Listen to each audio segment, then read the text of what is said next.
Chapter 4. From that day on, natural philosophy, and particularly chemistry, occupied almost all of my attention. I read with energy those works, so full of genius and discrimination which modern inquirers have written on these subjects. I attended lectures and cultivated the acquaintance of men of science of the university.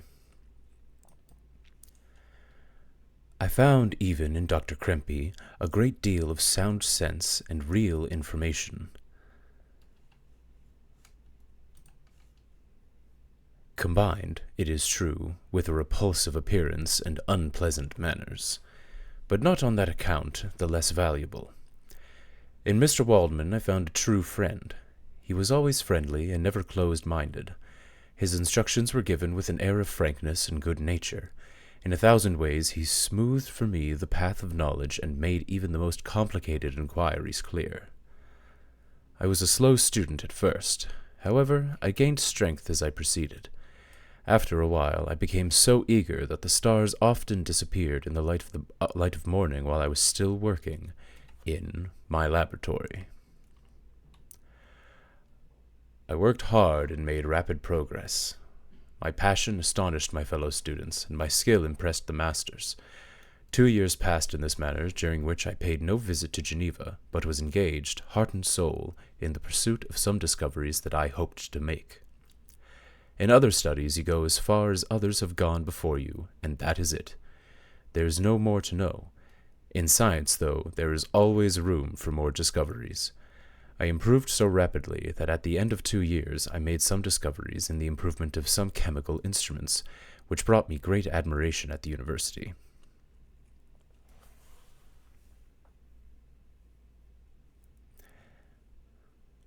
One subject that especially attracted my attention was the structure and nature of the human body. How are bodies endowed with life, and where does the force that gives us life come from? These were bold questions, and they were viewed as great mysteries. But chemistry was solving many mysteries, and I thought it might allow me to solve these as well. I decided to focus my studies on living things and the human body.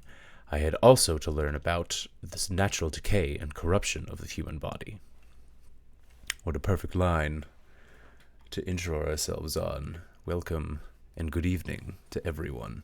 We are continuing the journey today with Mary Shelley's Frankenstein. Please allow me to close my closet door. Hello, thank you, Sleepy Green Knight. Thank you for the literal bear with me. Very clever. Thank you so much. And thank you so much for being here. We're going to have a great night. We have quite the count of pages to catch up on, which is why I felt it so important to start off as soon as we can with Chapter 4. And after the first 2 pages are gone, let's take a quick hydration break. And then we're off.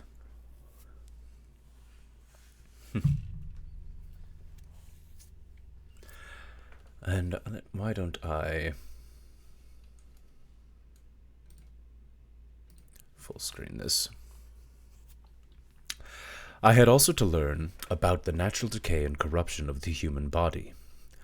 I spent many days and many nights in vaults and charnel houses. I studied the change from life to death and death to life, until from the midst of this darkness a sudden light broke in upon me. It was a light so brilliant and wondrous, yet so simple, that I was surprised that, among so many men of genius who had directed their inquiries towards the same science, I alone should discover so astonishing a secret. Remember, I am not recording the visions of a madman. It is not more certain that the sun shines in the sky than that which I now say is true. Some miracle might have produced it, yet the stages of the discovery were distinct and probable. After days and nights of incredible labor and exhaustion, I succeeded in discovering the cause of life. Nay, more, I developed the ability to bestow life upon lifeless matter. At first I was astonished. Soon, however, astonishment gave way to delight.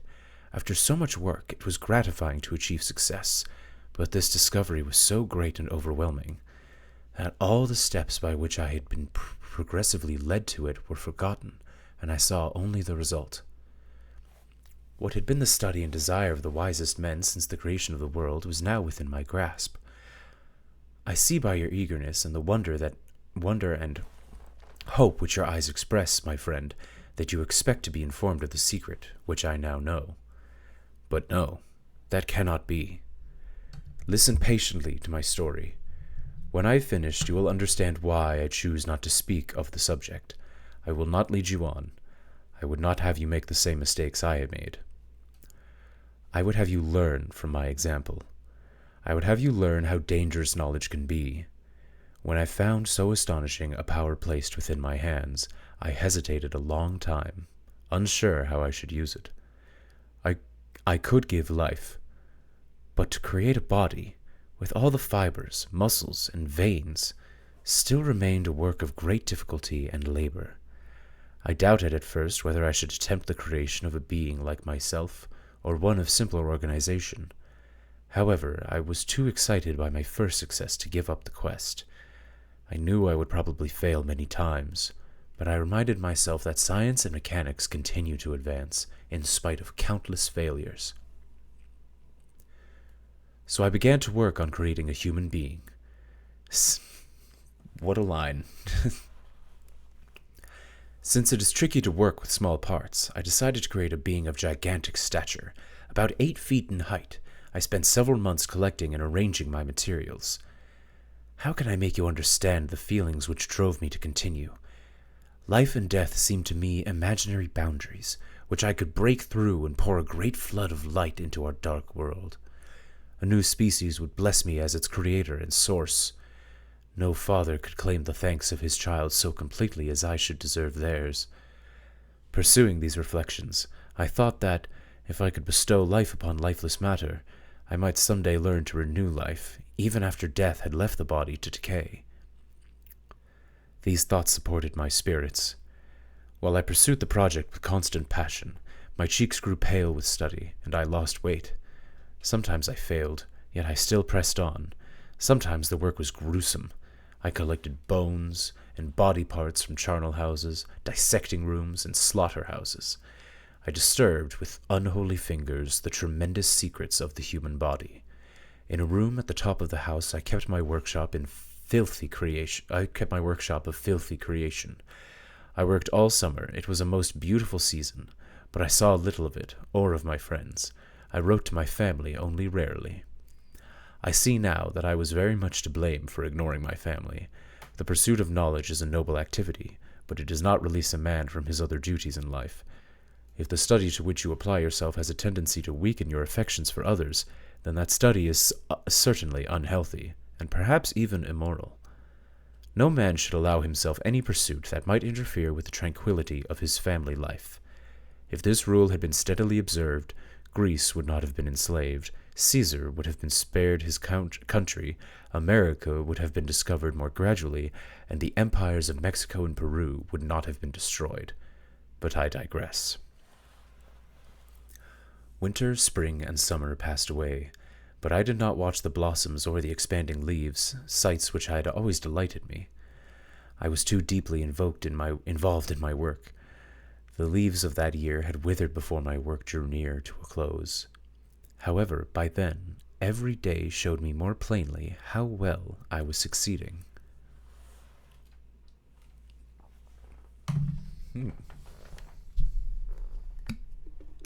Succeeding in what?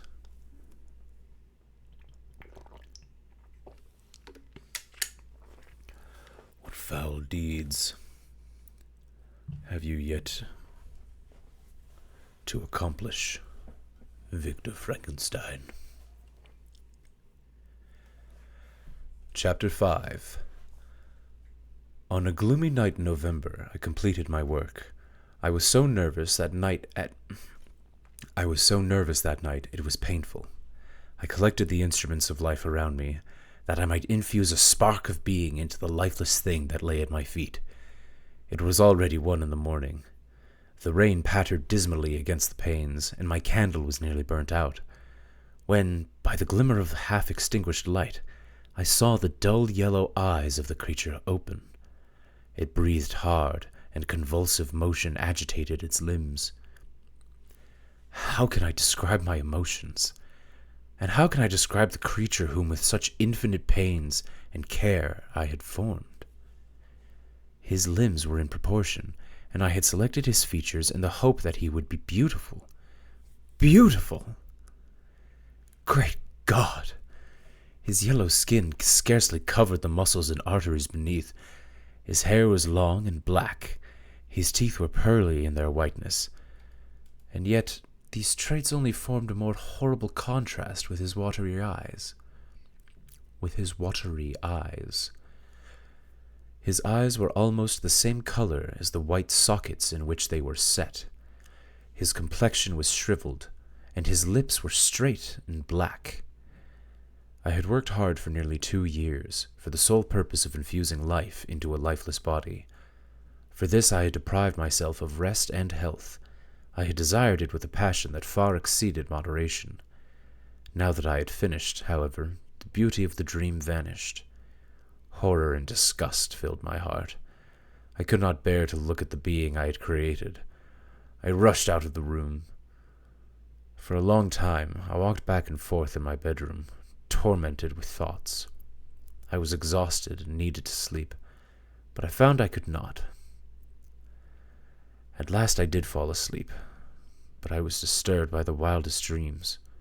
I thought I saw Elizabeth, in the bloom of health, walking in the streets of Ingolstadt.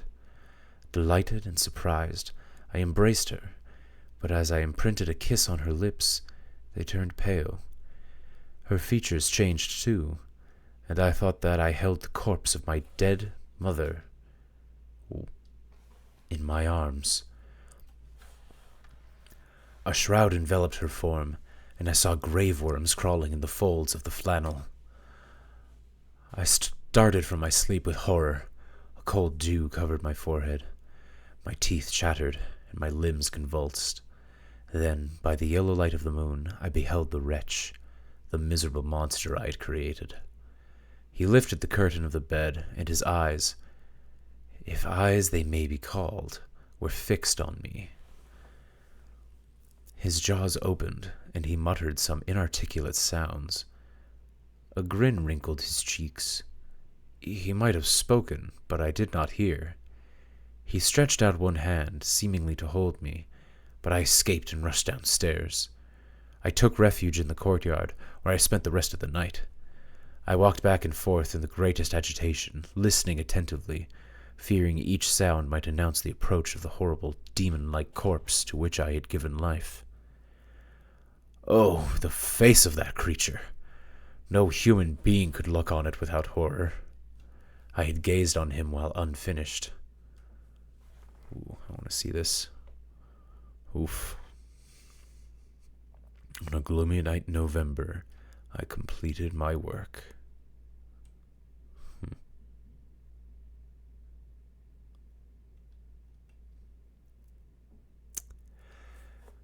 He was ugly then, but when those muscles and joints were at last put into motion, he became a thing such as even Dante could not have conceived.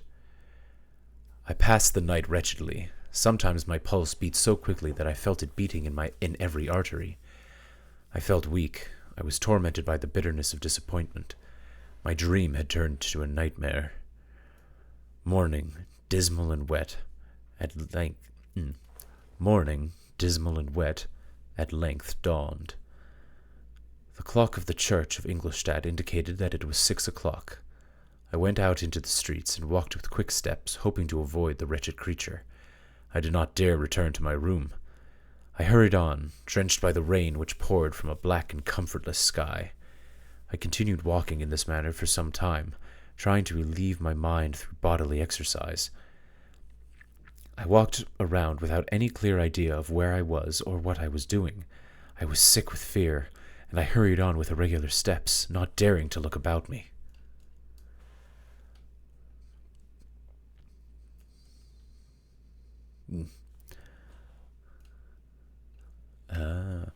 Like one who, on a lonely road, doth walk in fear and dread, and, having once turned round, walks on, and turns no more his head. because he knows a frightful fiend doth close behind him tread. A quotation from The Rime of the Ancient Mariner by Samuel Taylor Coleridge. Thank you, Sam. I came at length to an inn where carriages often stopped. Here I paused. I knew not why, but I remained standing with my eyes fixed on a carriage that was coming towards me. It stopped just where I was standing, and as the door opened, I saw Henry Clerval. On seeing me, my old friend sprang out. "My dear Frankenstein!" he exclaimed. "How glad I am to see you! How fortunate it is that you should be here at the very moment of my arrival!" Nothing could equal my delight on seeing my old friend. His presence brought back many pleasant thoughts. I thought of my father and Elizabeth and of home. I grasped Henry's hand and forgot my horror and misfortune. I felt suddenly, and for the first time during many months, calm and peaceful. I welcomed my friend in the most friendly manner, and we walked towards the university. Henry talked for some time about our friends and his own good fortune in being permitted to come to Ingolstadt. It was not easy to persuade my father, he said, although he was allowed to allow me to make the visit. He still insists that there is nothing useful to be learned in a university. But his affection for me at length overcame his dislike of learning, and he has permitted me to undertake a voyage of discovery to the land of knowledge. It gives me the greatest delight to see you, but tell me how you left my father, my brothers, and Elizabeth. Very well and very happy, only they are a little uneasy that they hear from you so rarely. By the by, I mean to lecture you a little upon their account myself. But, my dear Frankenstein, continued he, stopping short and gazing full in my face, I did not before remark how unhealthy you look. You are thin and pale. You look as if you have been up all night studying for several nights. You have guessed it right. I have lately been so deeply engaged in one project that I have not allowed myself sufficient rest. I hope, however, that all these activities are now at an end, and that I am at length free. I trembled as I said this. I could not bear to think of what had happened the previous night. We walked on and soon arrived at the university. I then thought of the creature I had left in my apartment, and the thought made me shiver. He might still be there, alive and walking about. I was afraid to see this monster again. However, I feared still more that Henry should see him. I asked him, therefore, to remain for a few minutes at the bottom of the stairs. I then went quickly up to my room. I threw the door forcibly open, as children do when they expect a ghost may be waiting for them on the other side. However, nothing appeared. I stepped in. The apartment was empty, and my bedroom was also freed from its hideous guest. I could hardly believe my good luck. Once I was sure that the creature had indeed fled, I clapped my hands for joy and ran down to see Henry. We went up to my room, and the servant brought us breakfast. I was very excited. My pulse beat rapidly. I was unable to sit in one place. I clapped my hands and laughed aloud. At first Henry thought I was excited about his arrival. However, after observing me more attentively, he saw a wildness in my eyes for which he could not account. My loud, unrestrained, heartless laughter frightened and astonished him. "My dear Victor," cried he, "what in the world is the matter? Why do you laugh in that manner? Are you ill? What is the cause of all this?" "Don't ask me," I cried, putting my hands before my eyes, for I thought I saw the dreaded spectre gliding into the room. I imagined that the monster had seized me. I struggled furiously and fell down in a fit. Poor Henry! What must have been his feelings? A meeting, which he anticipated with such joy, so strangely turned to bitterness. But I was not the witness of his grief, for I was lifeless and did not recover my senses for a long, long time.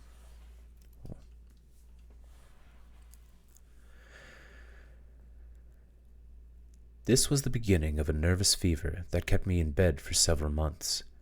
During all that time, Henry was my only nurse. I afterwards learned that, knowing my father's advanced age and unfitness for so long a journey, and how wretchedness my sickness would make Elizabeth, he spared them this grief by concealing the extent of my disorder. He was confident that I would recover, but I was in reality very ill. The form of the monster that I had created was constantly before my eyes, and, in my feverish dreams, I spoke of the creature frequently. My words surprised Henry. He at first believed them to be the wanderings of my disturbed imagination, but the stubbornness with which I continually returned to the same subject persuaded him that my disorder indeed owed its origin to some uncommon and terrible event. That was a mouthful.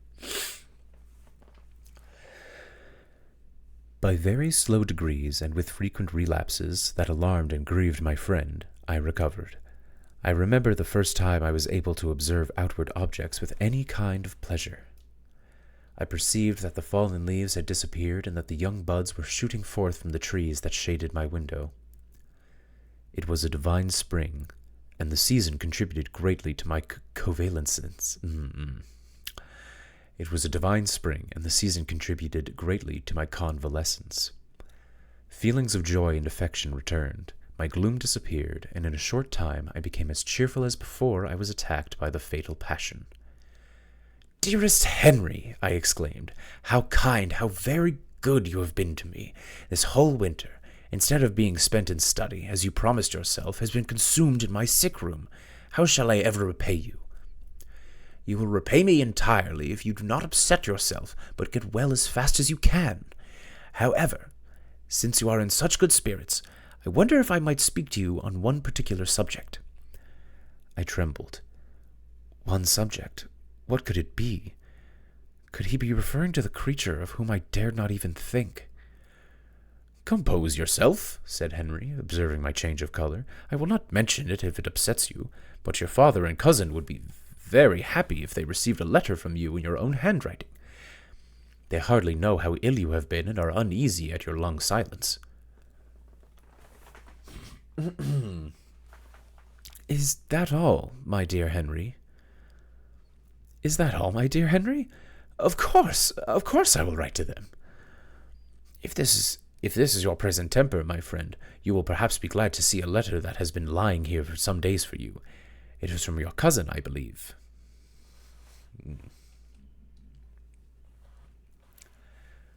Chapter 6. Henry then put the following letter into my hands. It was from Elizabeth. "My dearest cousin, you have been ill, very ill, and even the constant letters of dear kind Henry have not been enough to reassure me on your account. I am told that you are forbidden to write, but we need to hear from you, dear Victor, to calm our fears. For a long time I have thought that each post would bring a letter from you, and yet we have heard nothing. Henry writes that you are getting better. I hope that you will confirm this soon in your own handwriting. Get well and return to us. You will find a happy, cheerful home and friends who love you dearly. Your father's health is strong, and he is eager to see you. How pleased you would be to see Ernest. He is now 16 and full of activity and spirit. Little has changed since you left us. The blue lake and snow-clad mountains, they never change, and I think our peaceful home and our contented hearts are regulated by the same unchanging laws. My trifling occupations take up my time and amuse me, and I am rewarded by seeing none but happy, kind faces around me. Since you left us, only one change has taken place in our little household. Do you remember on what occasion Justine Moritz entered our family? Probably you do not. I will therefore relate to her history in a few words. Madame Moritz, her mother, was a widow with 4 children, of whom Justine was the third. This girl had always been the favorite of her father, but for some reason her mother could not stand her, and after the death of Mr. Moritz, she treated her very poorly. My aunt observed this, and when Justine was 12 years of age, convinced her mother to let her live at our house. The republican institutions of our country have produced simpler and happier manners than those which prevail in the great monarchies that surround it. Here there is less distinction between the several classes of inhabitants, and the lower orders, being neither so poor nor so despised, are more refined and moral. Being a servant in Geneva is not the same thing as being a servant in France or England. Justine was received in our family and learned the duties of a servant, a condition which, in our fortunate country, does not include the idea of ignorance and does not require a girl to sacrifice her dignity as a human being. Justine was a great favorite of yours when you were young. I remember you once said that if you were in an ill humor, one cheerful glance from her could cure it. My aunt was very fond of her, and, as a result, decided to give her an education superior to that which she had first intended. This benefit was fully repaid. Justine was the most grateful person in the world. She thought my aunt the model of all excellence and tried to imitate her speech and manners, so much so that she often reminds me of her. When my dearest aunt died, everyone was too much occupied in their own grief to notice poor Justine, who had attended her during her illness with the most anxious affection. One by one, her brothers and her sister died. At last she was the only one of her mother's children left alive. Her mother's conscience was troubled. She began to think that the death of her favorite child was a judgment from heaven to punish her for favoring one child over the others. A few months after you left for Ingolstadt, Justine was called home by her repentant mother. Poor girl, she wept when she left our house. Justine's residence at her mother's house brought her little happiness. The poor woman was torn between two urges.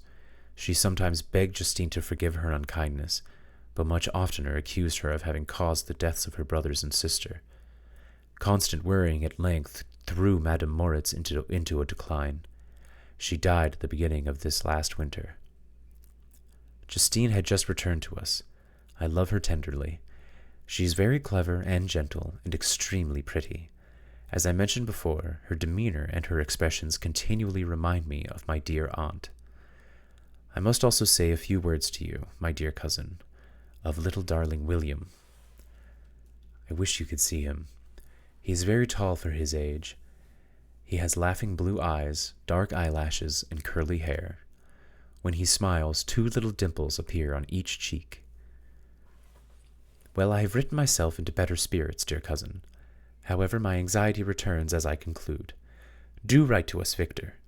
Even a short letter will be a great blessing to us. 10,000 thanks to Henry for his kindness, his affection, and his many letters. We are sincerely grateful. Take care of yourself, and, I beg you, write. Elizabeth Lavenza, Geneva, March 18th, 17 something or other. Drink of water just before Victor's letter.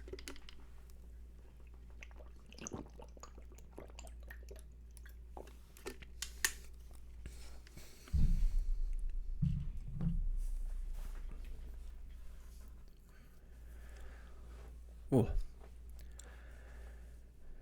Dear, dear Elizabeth, I exclaimed after I finished reading this letter.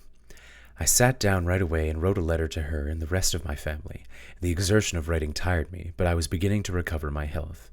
Once I was feeling strong enough to go out, one of my first duties was to introduce Henry to the professors I knew at the university. This was difficult for me. The sight of chemicals and labs reminded me of the creature and renewed all the agony of my nervous symptoms. Henry had noticed this and had packed up all of my own scientific equipment. He had also made arrangements for me to move into a new room, for he saw I had acquired a dislike for the room which had previously been my laboratory. But the cares of Henry Clerval were of no use to me when I visited my old professors, Dr. Waldman. Dr. Waldman caused me pain when he praised with kindness and warmth the astonishing progress I had made in the sciences. My visit to Dr. Krempe was even worse. What a fellow we have here, he cried. Why, Mr. Clerval, I assure you young Frankenstein there has done more than any of us here. When he saw that I was not smiling, he added, Mr. Frankenstein is also modest, an excellent quality in a young man. These were difficult visits for me. Henry had never shared my love for natural science. He came to the university to study Asian languages. While nursing me back to health, he began to study Persian, Arabic, and Sanskrit. I joined him in his program of study, for I had come to hate my old studies. We spent several months working on the Asian languages and went on several hiking trips. The hiking trips helped me regain my health, and they also cheered my spirits. What an excellent friend Henry was to me during those difficult months. His conversation was full of imagination. At other times he repeated my favorite poems or drew me into discussions. He drove away sickness and gloom and restored me to health and happiness. Oh. Shouts out Henry. Henry Clerval. Oh, where is the... Here.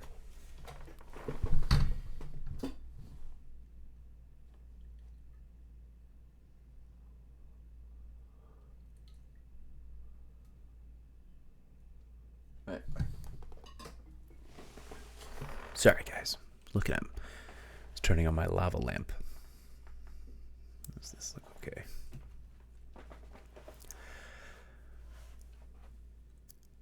Chapter 7. At the end of a spring term, I received the following letter from my father. My dear Victor, I write with terrible news. William is dead. That sweet child, whose smiles delighted and warmed my heart. He was so gentle and carefree. Oh, Victor, it is horrible to report. He was murdered. I will tell you what we know. Last Thursday, Elizabeth, your 2 brothers, and I went for a walk. The evening was warm and serene, and we walked farther than usual. It was already dusk when we decided to return, and that was when we discovered that William and Ernest, who had gone on before us, were nowhere to be found. We sat on a bench and waited for them to return. Ernest came back and asked if we had seen his brother. He said that he and William had been playing hide-and-seek. William had run off to hide, and he had been looking for him, but could not find him. This account alarmed us, and we began to search the area. We searched until night-time, but could not find him. We hoped he had returned to the house. We went back there, but he was not there. Then we went back to search the area again, this time with torches. I could not rest when I thought that my sweet boy was lost and exposed to the damps and dews of night. About 5 a.m, I found him. My lovely boy, whom the night before I had seen blooming and active in health, was stretched on the grass, pale and motionless. I could see the marks of the murderer's fingers on his neck. He was taken home, and the suffering that was visible on my face betrayed the secret to Elizabeth. She wanted to see the corpse. At first I attempted to prevent her, but she persisted. At last she entered the room where his body lay. She hastily examined the neck of the victim, and clasping her hands exclaimed, "Oh God, I have murdered my darling child." She wept and moaned. She told me that William had borrowed a necklace from her earlier in that day. He had wanted her to wear around his neck a small golden locket that contained a picture of your mother. Elizabeth is convinced that it was this piece of jewelry that attracted the murderer's attention, and she blames herself for William's death. Return to us, dearest Victor. You alone can console Elizabeth. She weeps continually and blames herself for causing his death. We are all unhappy, but will not that be an additional reason for you, my son, to return and be our comforter? Come, Victor, with thoughts of revenge against the assassin, but with feelings of peace and gentleness that will heal the wounds of our minds. Enter the house of mourning, but I would have you do so with kindness and affection for those who love you, and not with hatred for your enemies. Your affectionate and afflicted father, Alphonse Frankenstein, Geneva, May 12th, 17 something or other. Henry watched me as I read this letter, and saw my joy give way to despair. "My dear friend," he said, "what has happened?" I motioned at the letter, while I walked up and down the room in a terrible agitation. I was crying, and Henry joined me after he read the letter. "I'm sorry, my friend," he said. "This is horrible. What do you intend to do?" "I must go to Geneva." Henry did his best to comfort me. "Poor William," said he, "dear lovely child. He now sleeps with his angel mother. We have only one consolation. He is at rest. His sufferings in this world are at an end forever." I called for a carriage, and in a few minutes one arrived. I said farewell to my old friend and hurried away. I was very gloomy during the whole trip.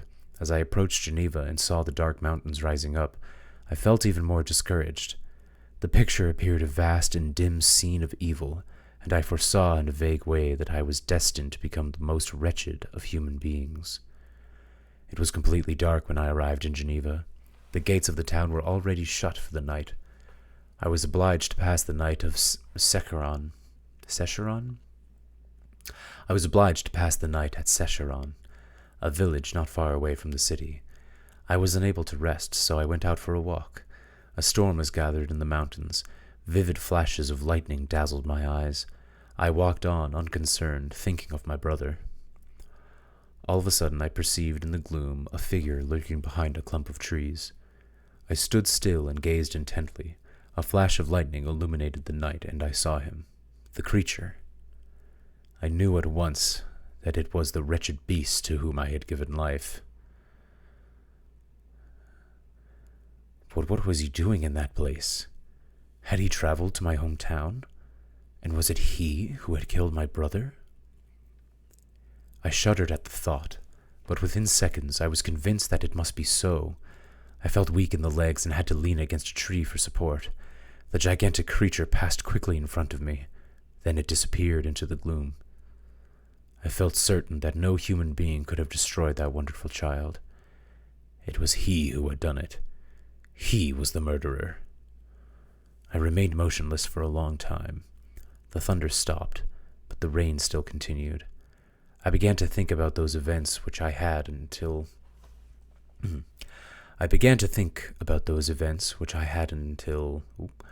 then attempted to forget. Almost 2 years had passed since the night on which he first came to life. Pardon me. Wow, 2 years. Was this the first crime he had committed? Alas, I had turned loose on the world a depraved wretch who took delight in killing and causing misery. You cannot imagine the anguish I suffered that night. I spent it in the open air, cold and wet, but I was not pained by the weather. Indeed, I hardly noticed it. My imagination was busy with scenes of evil and thoughts of despair. I thought of the being I had created and cast among mankind, and I thought of what he had done. It was horrible. The gigantic creature passed quickly in front of me. Ooh.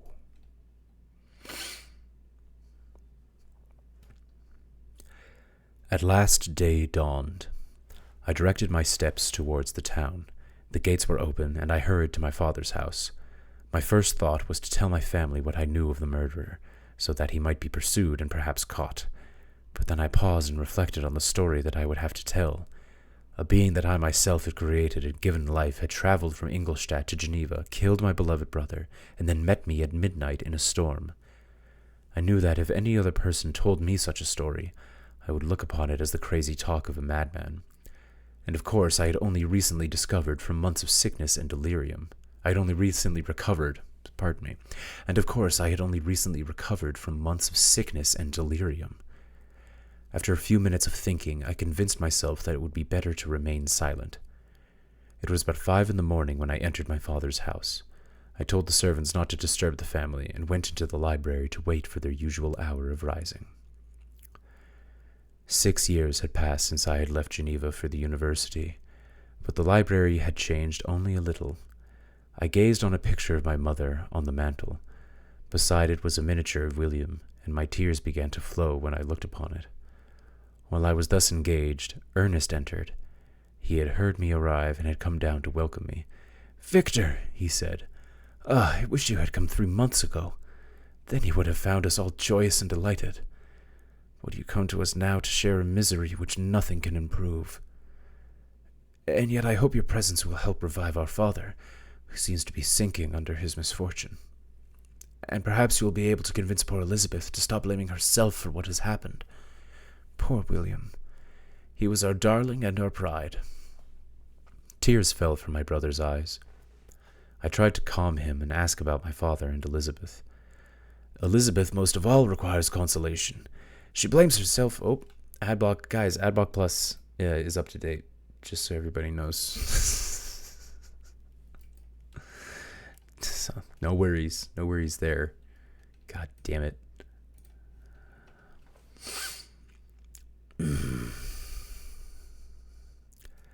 "Elizabeth most of all requires consolation. She blames herself for having caused William's death. She is very wretched. However, since the murder has been discovered—" "What? What's that?" I cried. "The murder has been found. Good God! How can that be? Who could attempt to pursue him? One might as well try to catch the wind." "I don't know what you mean," replied my brother in wonder. But to us the discovery we have made completes our misery. No one would believe it at first, and even now Elizabeth will not be convinced, in spite of all the evidence. Indeed, who would believe that Justine Moritz, who was so likable and seemed to be so fond of all of us, could be capable of such an awful crime?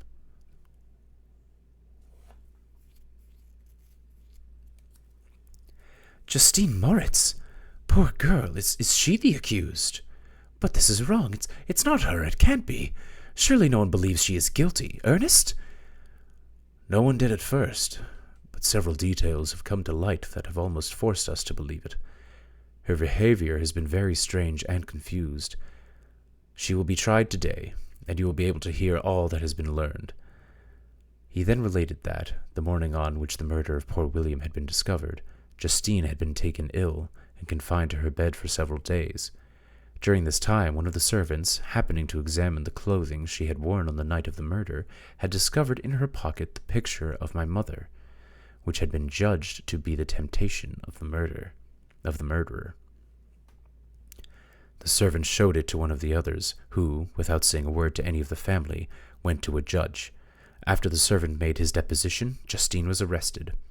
When she was charged, she seemed extremely upset and confused, and this had made many people suspect that she is guilty. This was a strange tale, but it did not shake my faith.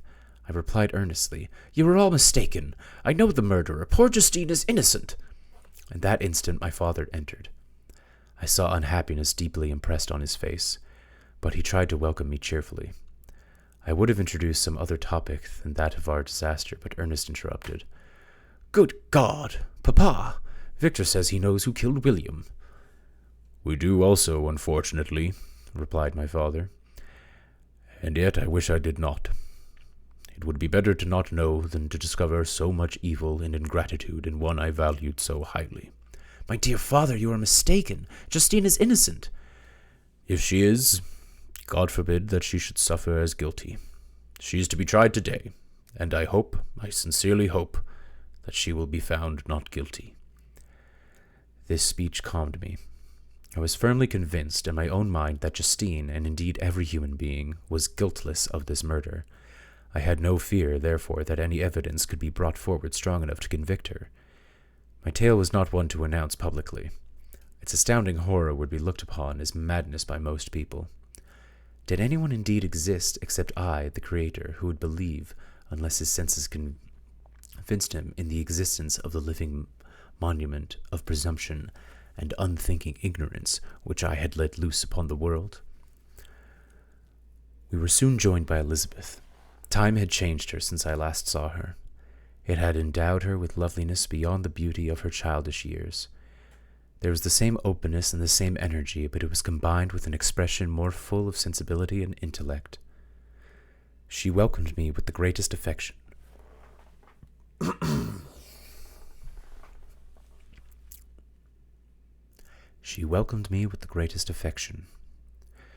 "Your arrival, my dear cousin," said she, "fills me with hope. You perhaps will find some means to prove the innocence of my poor guiltless Justine. Alas, if she can be convicted of a crime, who is safe? I rely on her innocence as certainly as I do upon my own. Our misfortune is doubly hard to us. We have lost that lovely darling boy, and, in addition, this poor girl, whom I sincerely love, is to be torn away by even a worse fate.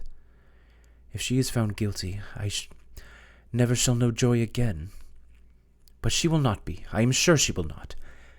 And then I shall be happy again, even after the sad death of my little William." She is innocent, my Elizabeth," said I, "and that shall be proved. Do not be afraid. She'll be found not guilty." "How kind and generous you are.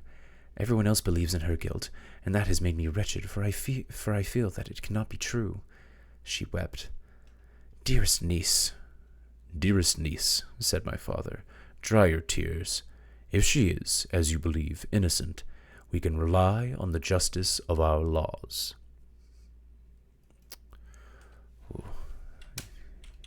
He's old and ostensibly rich. We can detect zero irony in that sentence. We are 2 pages away, and I have not launched Halo yet. So I just have to quickly remedy that.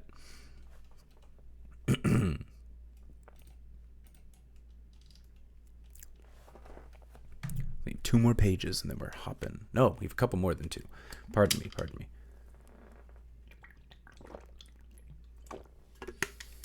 Oh. Yeah, I knew that was going to happen.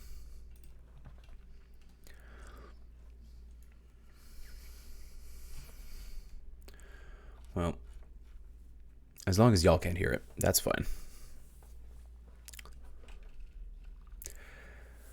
We passed a few sad hours until the trial was to begin. Let's do this.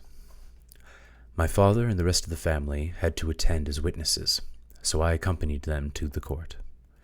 The trial itself was like torture. I blamed myself for the death of William, and I feared I would also be responsible for the conviction and death of Justine. I longed to confess myself guilty of the crime, but I was absent when it was committed, and such a confession would have been considered as the ravings of a madman. Justine seemed calm. She was dressed in mourning, and her face, always engaging, was rendered, by the seriousness of her feelings, most beautiful. Although many were staring at her with hostile eyes, she did not tremble. When she entered the court, she scanned the room and quickly discovered where we were seated. A tear seemed to dim her eye when she saw us, but she quickly recovered herself, and the look of sorrowful affection seemed to serve as clear evidence of her utter guiltlessness. The trial began. The charge against her was read out. Then several witnesses were called. Several strange facts combined against her. She was out all night on the night when the murder had been committed. In addition, as morning drew near, she had been spotted by a market woman not far from the spot where the body of the murdered child had been found. The woman asked her what she was doing, but Justine looked very odd and gave a confused and unintelligible answer. She returned to the house about 8 o'clock. When asked where she had passed the night, she replied that she had been out looking for the child and asked if anything had been heard concerning him. When shown the body, she fell into violent hysterics, and then remained in bed for several days. The picture was then produced, the one that the servant had found in her pocket. Elizabeth testified, in a shaky voice, that it was the same one she had placed around William's neck, an hour before he went missing. When the spectators heard this, a murmur of horror and indignation filled the court. Next, Justine was called to testify. As the trial had proceeded, her appearance had altered. Surprise, horror, and misery were strongly expressed. Sometimes she struggled with her tears, but when she was asked to plead innocent or guilty, she collected her powers and spoke in an audible, although variable, voice. "God knows," she said, "how entirely I am innocent, but I must prove it to the court. I rest my innocence on a plain and simple explanation of the facts which have been cited as evidence against me, and I hope the character I have always borne will incline my judges to a favorable interpretation where any circumstance appears doubtful or suspicious." She then described her actions on the night of the murder.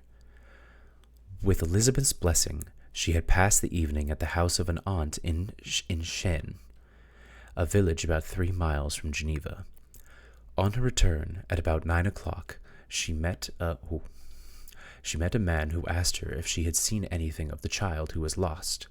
She was concerned by this account and passed several hours in looking for him.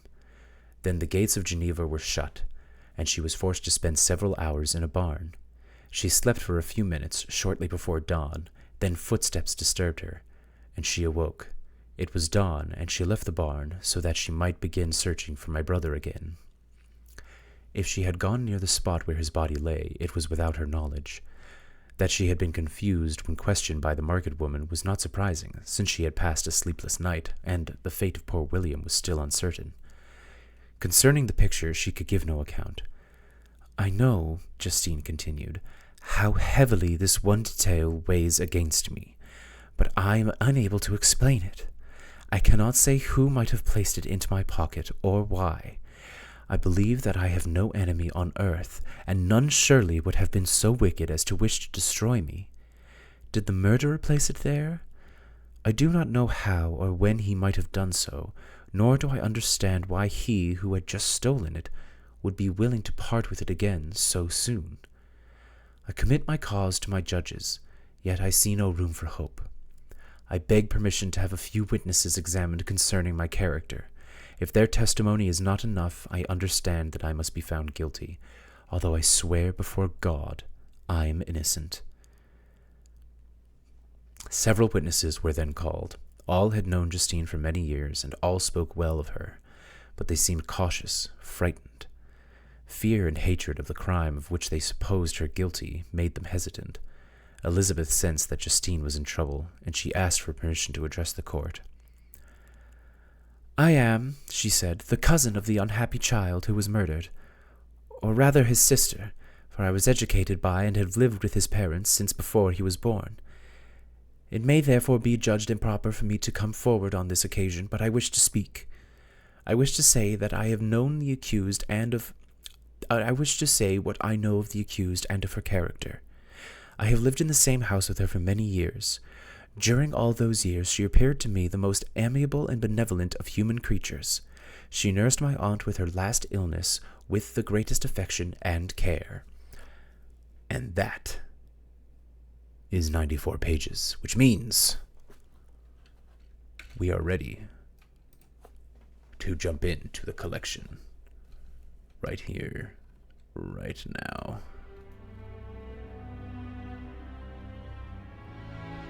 Hopefully that music is coming through nicely for you guys. It's a little loud for me. Ospin! Welcome back! You're just in time. Game is starting. We're playing Halo 2 tonight.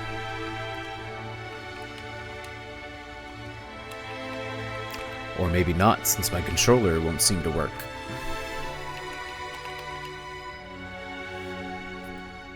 There we are. Halo 2 Anniversary. Fine, we gotta start. Oh yeah. Outskirts. That's what we're doing. Legendary. Just the two skulls we like. Birthday party. And grunt funeral.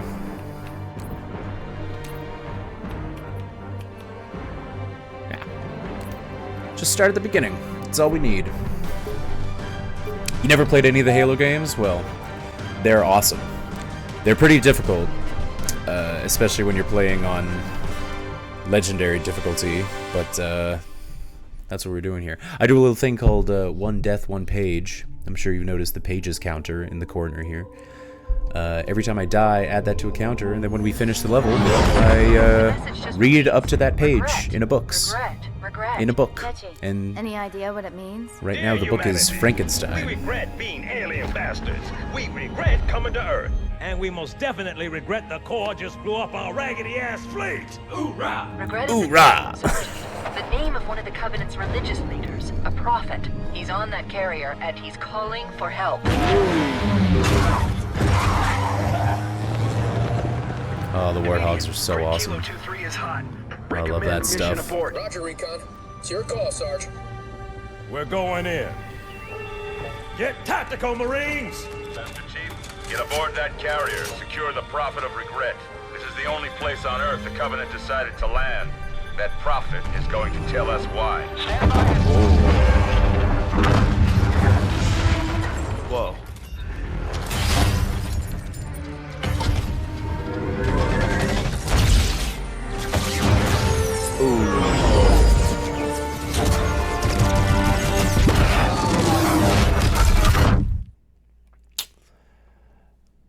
You've only had PlayStation, Nintendo consoles. Fair. Shake it off, Marines! Clear the crash site. Go, go, go! It's on PC, if you have PC. I'm pretty sure you said you do, though. I can't remember, though. Let me know if I am getting it wrong.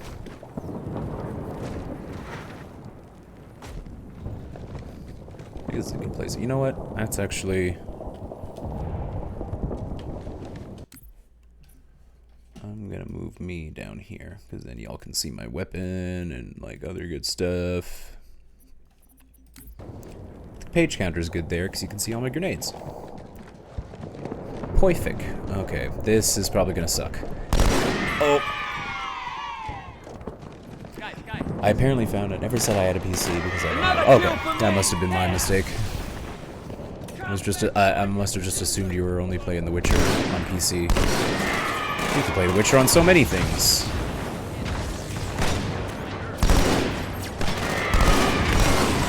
I had a PlayStation growing up as well. I had a PlayStation 2. I played a lot of good old games on that thing. Oh. Oh, they're definitely up there. Oh, some Marines are getting headshots. That's what we like to see. Okay, checkpoint, easy. Yeah, I recently found out that it's even on Switch, dude. It's so true. They do now. Oh, oh. Yep, here they come, up high. Yep, here they come. Thanks, Johnson. Well, page 95.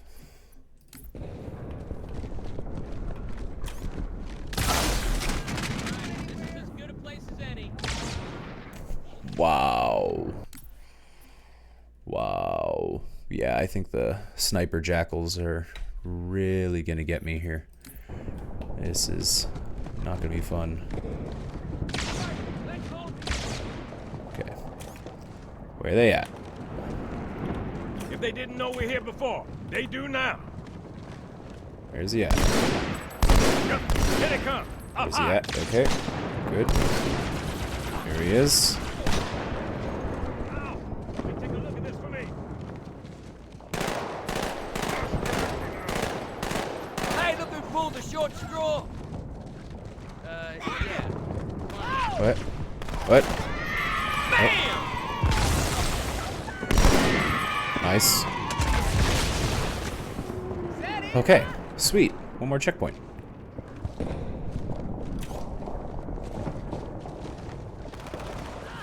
Probably another wave of snipers.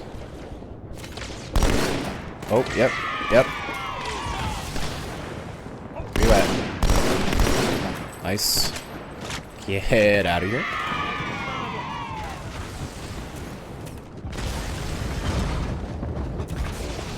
Oh.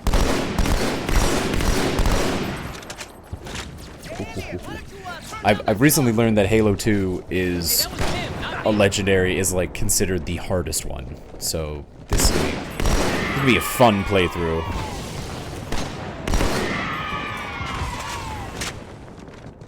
You're like a man yet?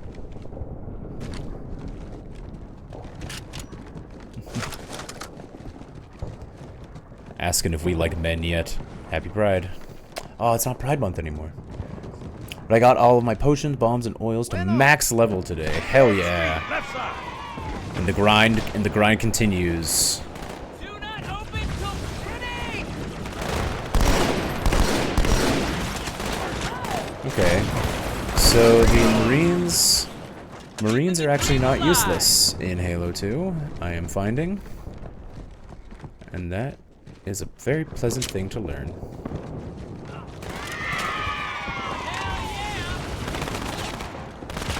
Yeah.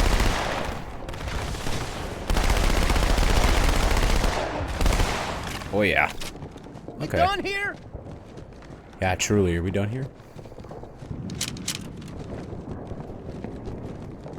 We got jackals in the courtyard. Oh.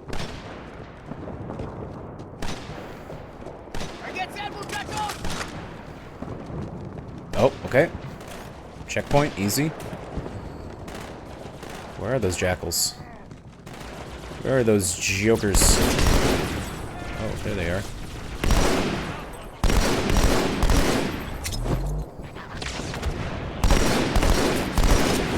Wow, you really bunched together like that, huh? Good job. Nice, nice, nice.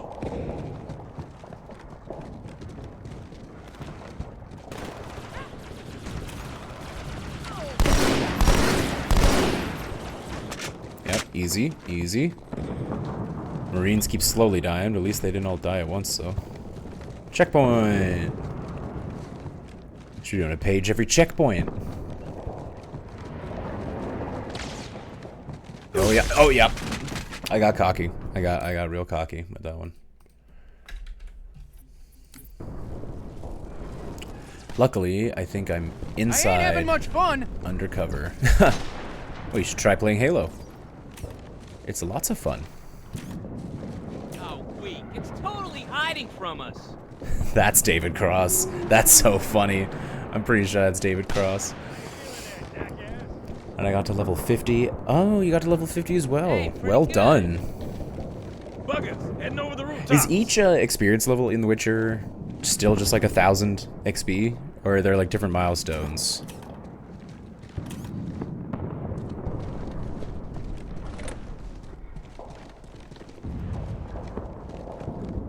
Where are they at?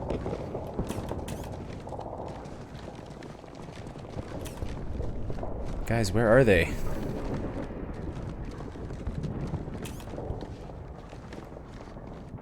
Oh boy, they're over there. Oh! 20. Can't remember when, but I certainly pointed. It's every 1,500, then every 2,000 after it stops. Okay. But that kind of makes sense. I can't take much more of this. Buggers, heading over the rooftops. Yep. Oh, get the wee buggers. But where was that? Where's the jackal sniper?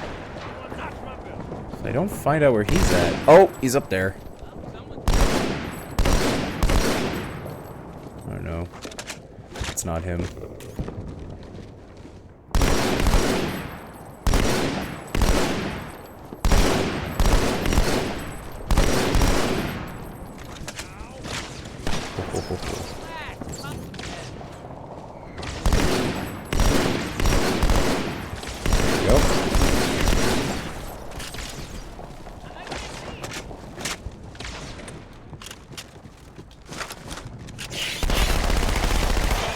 There you go.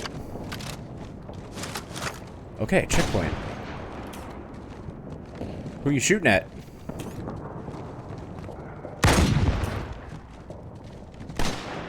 Bro, what are we shooting at? Oh, thank you, Johnson. Big time. Die big time. There we go, we got him. What he said. Yeah, what he said. But it changes once you get a certain level. Right. It goes from 1,000 to 1,500, and then it's 1,500 to 2,000. But 2,000's the most it expands by. Okay, better you than me. Oh, that's crazy, bro. Better you than me is crazy. Alright, what's the objective? What are we doing here, guys? Oh, I can swap between them. Oh, that's fun. Right. Cool. That's kind of fun.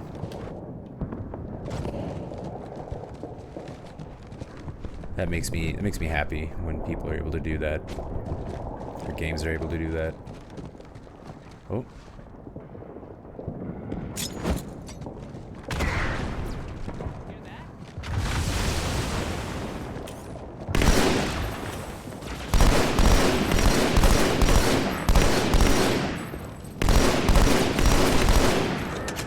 How is he not dead? That's crazy. Okay, now it's checkpoint. I think something's about to burst through that wall. It stops increasing after it needs 2,000. Okay, good to know. Where they at? Oh, hey, guy.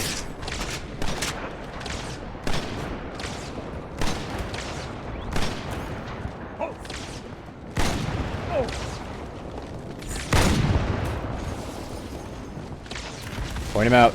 Point him out, Johnson. Ah! He didn't. He didn't point him out. 99. I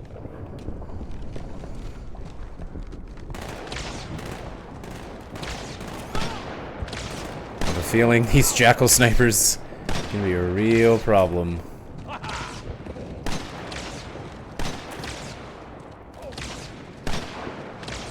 Ah, here they are. I think that got him. Kiss your mother with that mouth, you eat with that mouth. Ha!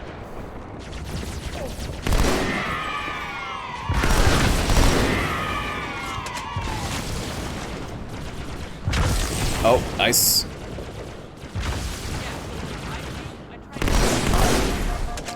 Ooh. Yep, just two little kisses from the plasma rifle, and that's all it takes.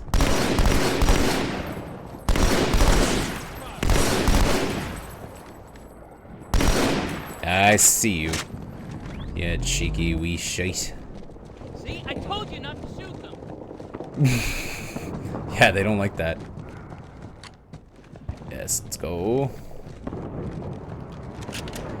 Yeah, we want a needler. Needler's always fun.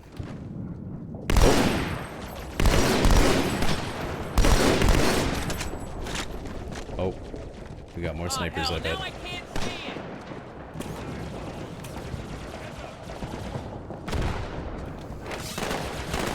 No, I really should hit.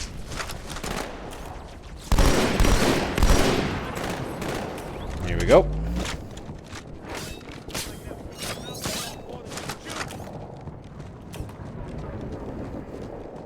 Oh. Oh my god.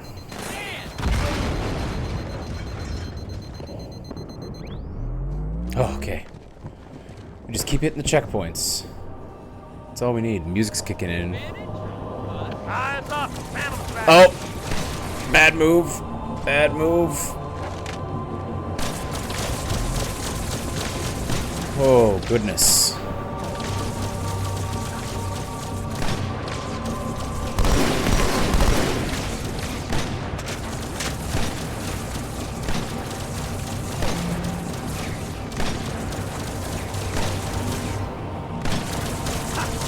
Get out of here, damn phantom.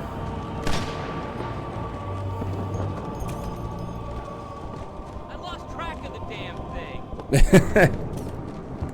Yeah, it flew away, homie. You good? Where's it at? Spot the sniper. Spot the sniper, chat. It's the least fun game to play. Can I see him on low quality? Man, the music's even different, too.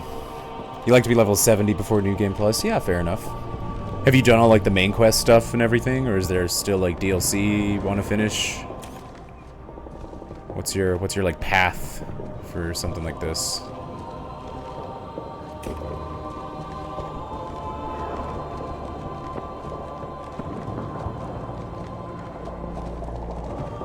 Oh, hey, guy. Bad idea to stand around those grunts. Oh, I tried to tell him. Oh, I tried to tell him.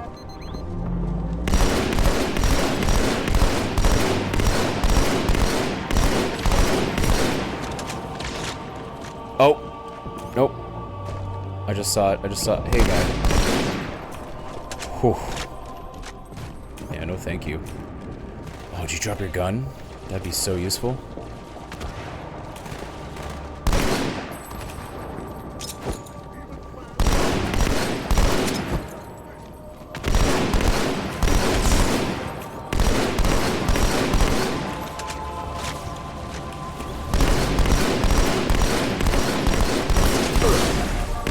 How many rounds does that guy take? Oh my god. He's gotta be eating them.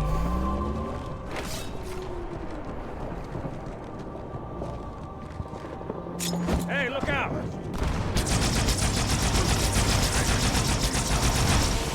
There we go.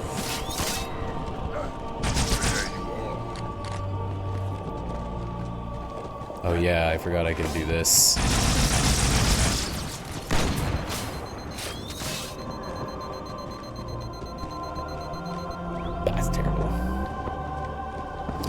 played in the chronological order from the main story. I see. So Hearts of Stone and then Blood and Wine, I think it is.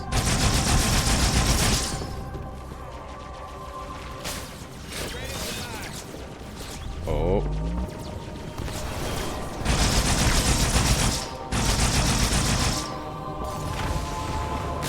I love the Needler. I can't believe dual wield. That's so funny. I get him? I got him. Oh, and... Oh. Oh, get out of there. My girl's a little big for that courtyard, Sergeant. Oh, I oh. see a good LZ on the other side of these buildings. Meet you there. Over. Copy that. I'm looking to smash them on the gate. Yeah, I guess we're gonna do this.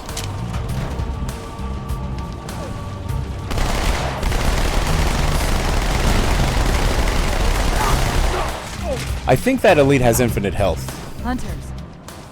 I think that elite has discovered the infinite health glitch. I don't know what happened there. Playing the chronological order, I play a good amount of the base game, then I do Hearts of Stone because it takes place in the middle of the base game. Then after the base game, I start Blood and Wine. Sick. It sounds like a good way to do it, honestly. Probably sounds like the way I would do it. Wow, I gotta fight these pricks again, huh?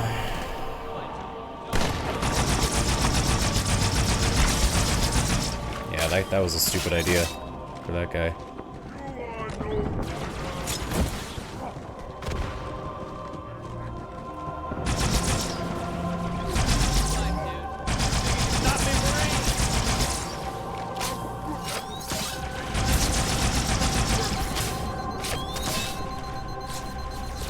Goodness.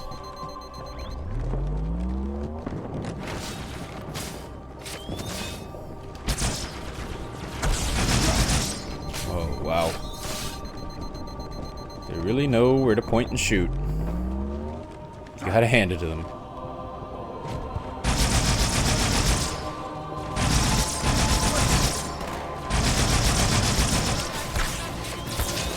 Oh, oh.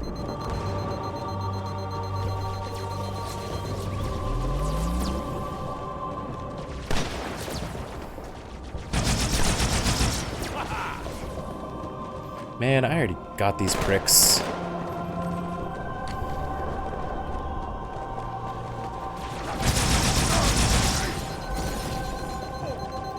Alright. Maybe the SMGs will work for me's.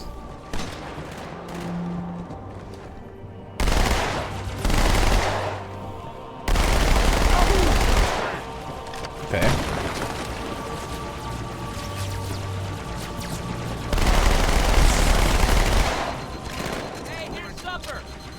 Ha!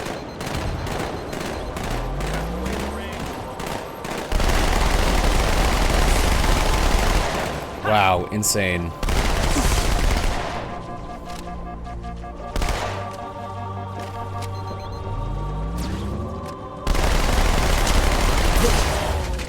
I think he should be dead. I really do strongly feel like he should be dead.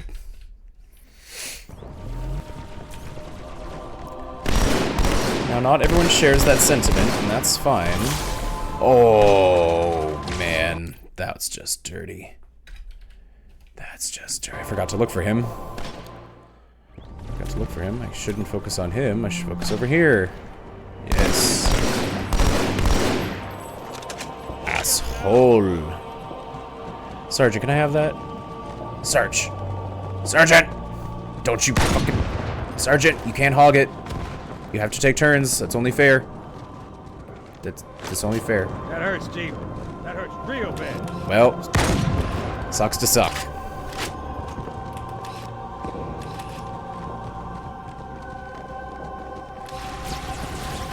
What's wrong with her? Oh, boy.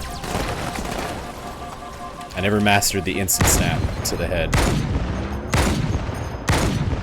Yeah, see? That's crazy. Tanks 4 of those. I was wondering how much How much sign intensity you could get at 445 isn't even close to max. That's crazy.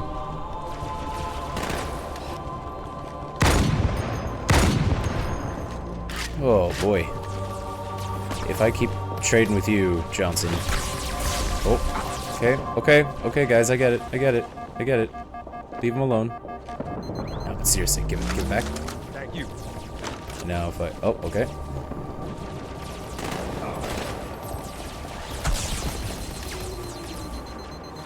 Oh my god.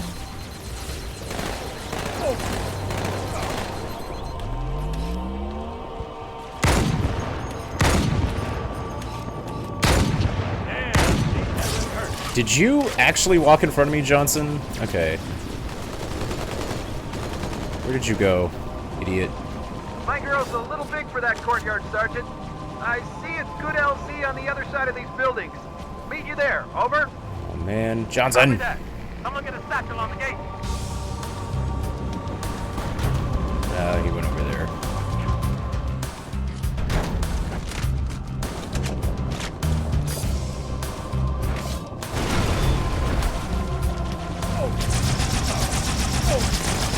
Hunters. Stand back. Hunters! Chief's got your house done. Watch yourself.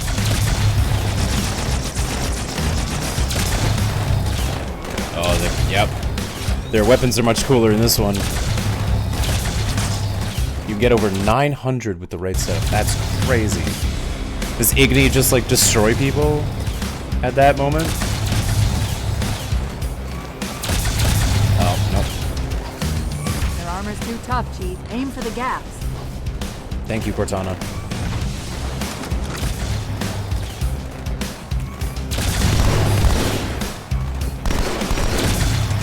I don't think I got a single checkpoint yet from, oh, you know what? And this isn't a way back up. Oh, I'm screwed. I have to go around.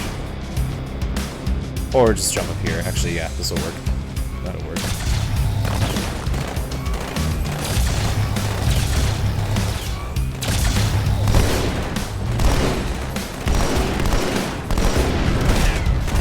Ah!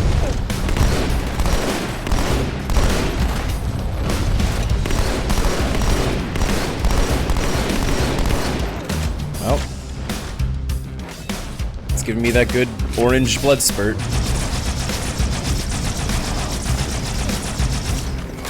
Oh, nice.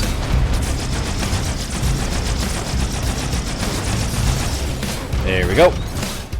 Second You squad. are welcome, Cortana. Sergeant. What is your status? Over. We're operational, ma'am. Barely. I wonder if Our this. pilots just I wonder if I would regret this. Find a hole. Stay put. We'll come to you.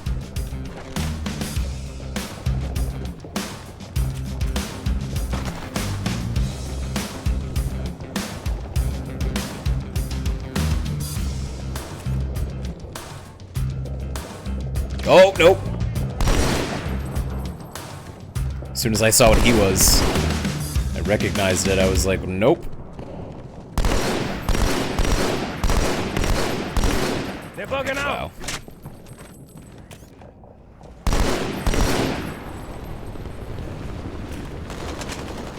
Sergeant, I need you on that bird. Ma'am? My Pelicans are going to start airlifting armor and reinforcements into the city. Oh, here it is. They'll need an escort that isn't afraid of a little hospital ground fire. Difference here.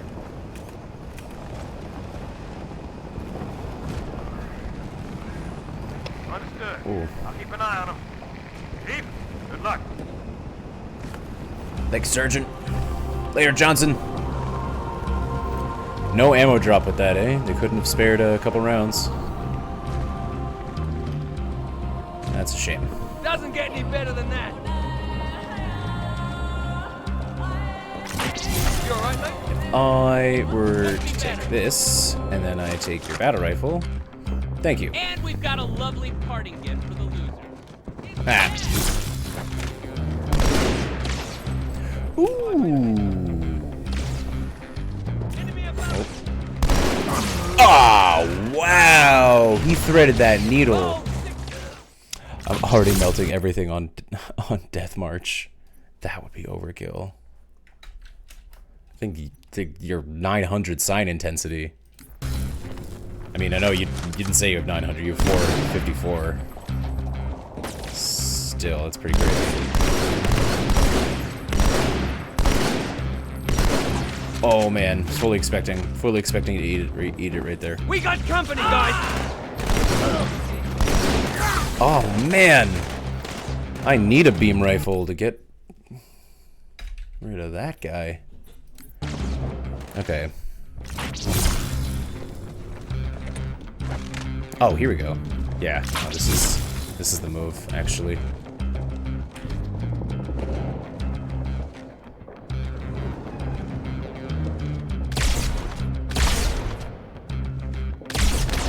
Enemy spotted!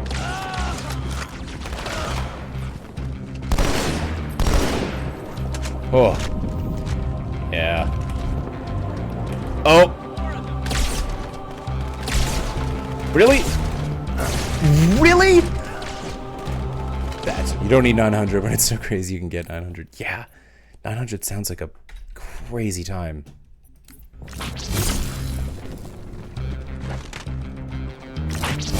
I like this music though. This music's badass.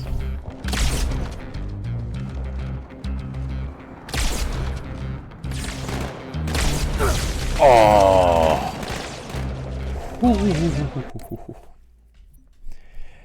Yeah, at that point you are just one-shotting everything. Just like I'm getting one shot. God.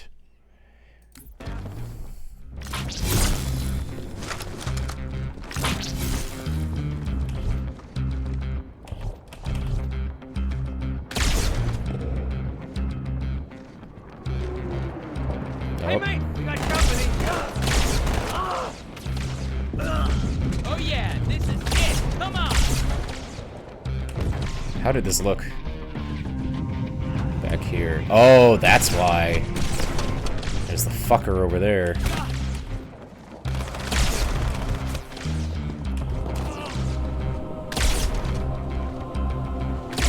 Stand firm.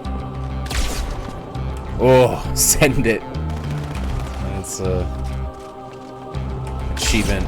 I wasn't just casually saying that, chat. I'm not that cringe. Oh boy. Although I would.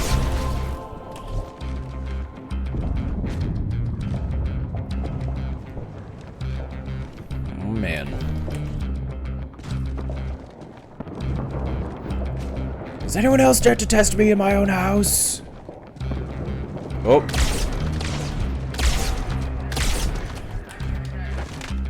I see you! I see you! Oh. You can't get me after that checkpoint. Oh. No! Apparently you can. Apparently you can. There's one little guy left. There's just one little guy left. Okay, where's he at? Where's he at?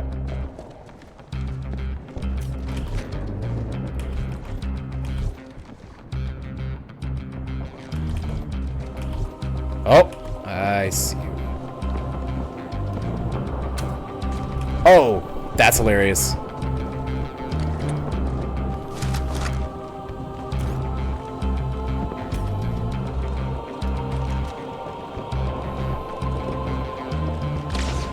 Oh, where?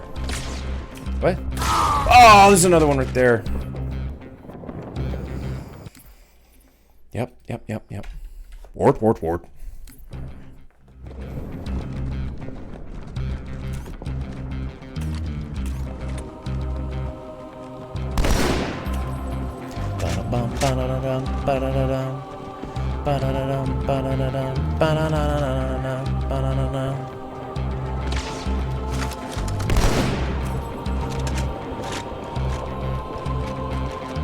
Whew. Oh! Boy, oh boy, are you not exciting.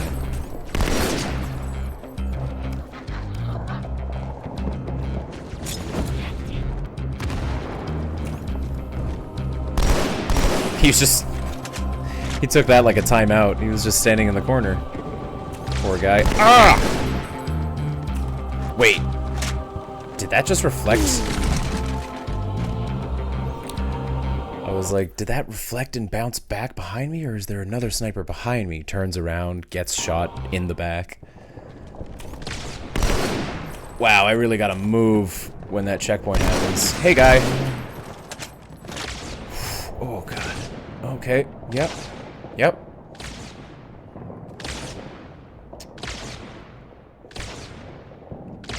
I've never been more scared.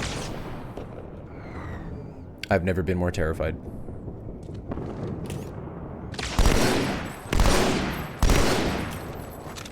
Oh, and it is just bouncing back. The beam rifle's stupid like that. It can deflect off surfaces. I've never been able to get that to work to my advantage, though.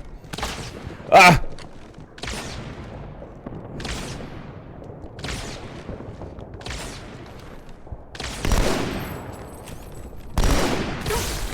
Oh! Damn it. He took that shoulder shot like a champion, though. Oh, man. Oh! Yep, get you. You up there. Another one down there. I think that's it. And then... Oh, man! This is not the canonical Master Chief. Master Chief would never be sniped. Like a little... Like a noob, even. At least I know their spawn points. If I'm learning nothing else, I'm learning their spawn points. Oh! I knew that wouldn't. It's safe to come out. That little thing I did with my arm. That was crazy. Oh, man. Oh! This is a crazy section here. I gotta lock in. Him. Him out of the way. Oh yeah, another one. Come on. Oh.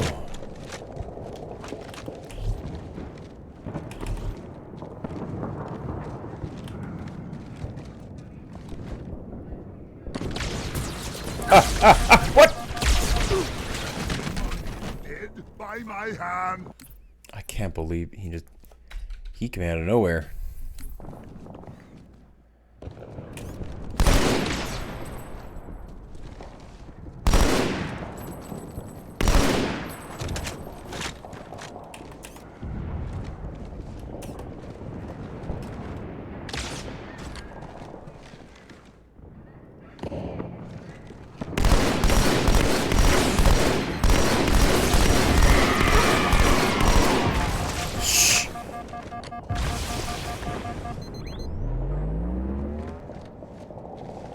Jesus. Whoop. Whoop. Oh, okay. Nope.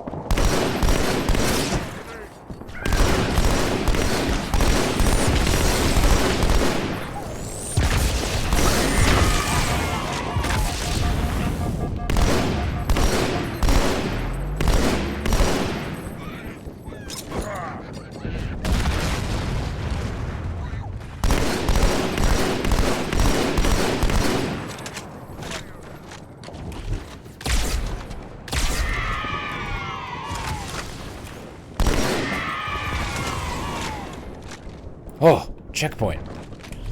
Okay, you slimy bastard. Ah! That was so satisfying. Oh man, that was so satisfying. The most satisfying shot ever. Oh.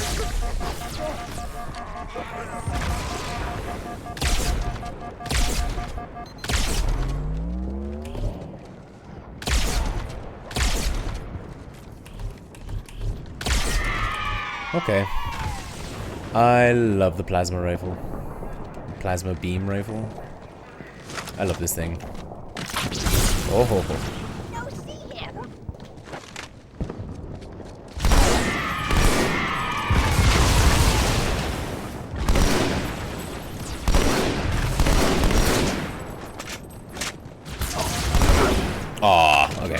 He got me there.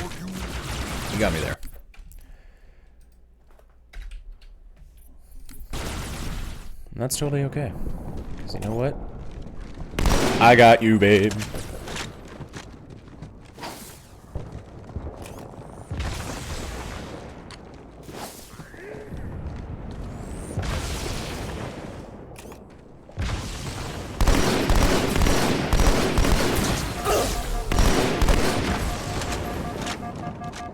Oh.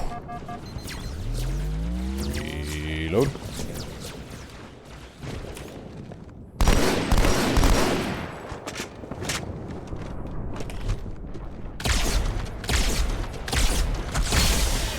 Oh, right, it does that.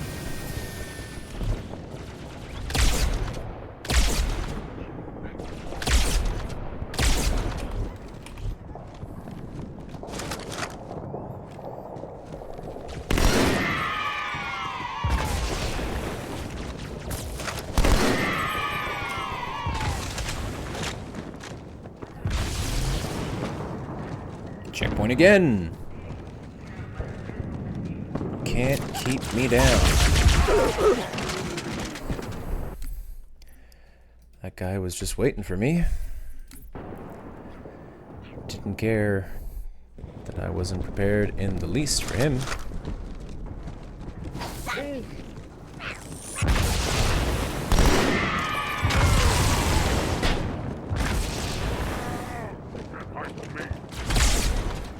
Psst. Who's hiding?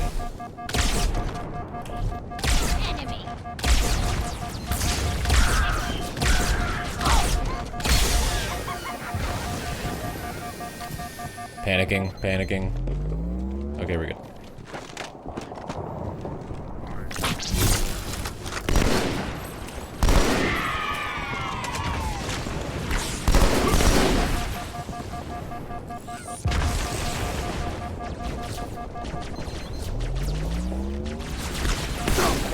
Wow. Okay. Okay. Man, they really just like throwing waves at you. Just throw waves. I'm excited for the new SAO game that's going to come out. SAO. Why do I feel like I should know that?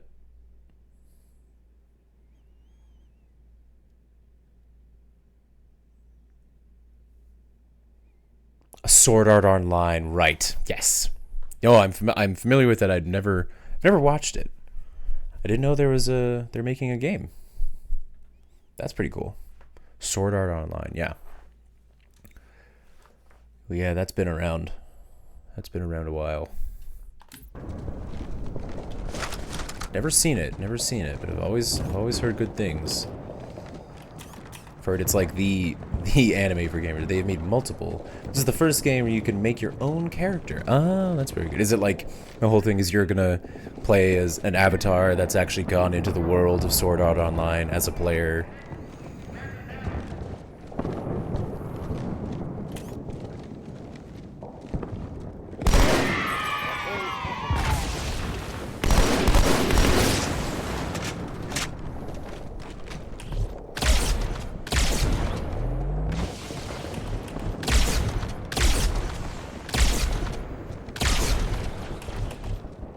Oh. No! That is not a good toy, Mr. Grunt. Oh. That was such a... Basically, okay, cool. That was such a sweet play, and I fumbled it so bad. I fumbled it so bad, y'all.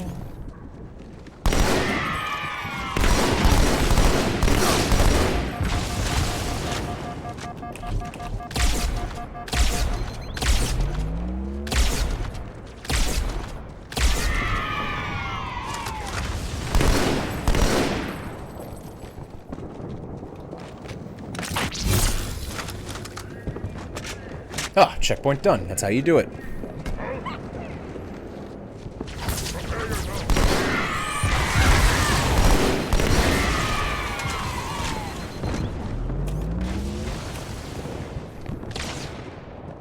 Oh, no. Oh, that's how I died before. I heard the sound. I heard the sound of the beam rifle. I went, no, no, no. No, no, wait. But in the anime, if you die in the game, you die in real life. Yes, I've heard that. And they said on the hardest difficulty, you only have one life. Ah. Permadeath. Which is the essence of Sword Art Online, I suppose. Okay, where the fuck is this asshole? There you are. And there you go. Get up. And now... Why don't you get up? I am the asshole. Hey, leave me alone. That's so rude, man. 120. We're gonna burn through Frankenstein, y'all. Okay, I'm gonna get this guy.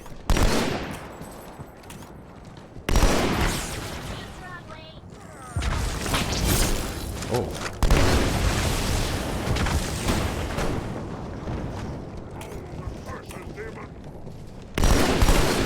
Where did you come from? You were red when you went around the corner. That's so rude to change color on me like that, knowing how I'd feel. Oh, get away from him. Ooh, my dear. Ugh. Broski.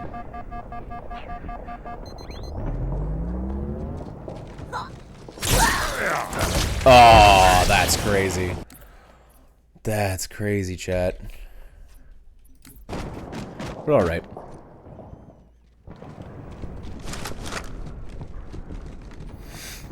Okay, first things first. Those were all the words I had inside my head, and now I've said them, so... I'll do the second one.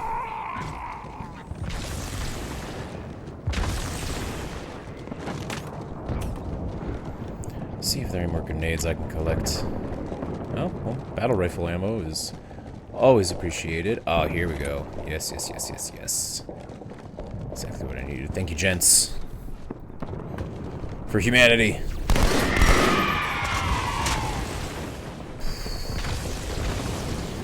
Oh, I didn't notice this. Oh, man, maybe I should have explored some more. Oh, yeah. Idiot.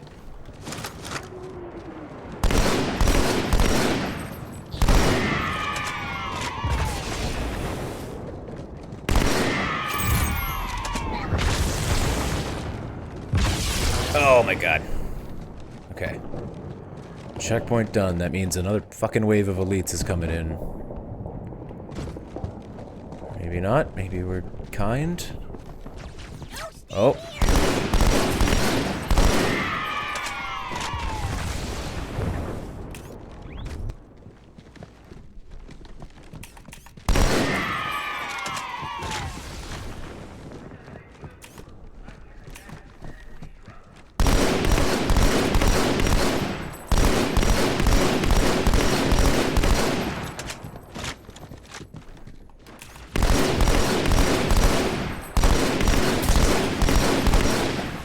Oh my god. Way too much health. Way too much health on those guys. I'll walk around. There's gotta be more battle rifle ammo around here. And probably more jackal snipers. So we will be on the lookout in all regards. Oh, actually, that's a good point. I do want the beam rifle, but not that beam rifle. Maybe is this beam rifle? Yeah, this'll do. That'll do, that'll do. And rifle. Da, da, da, da. The best part of the game, the ammo sweep.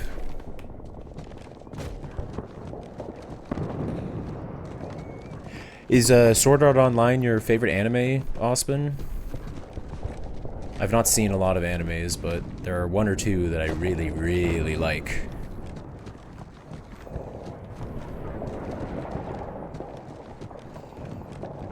It's in your top 10, fair enough. What is your favorite, if you care to list it?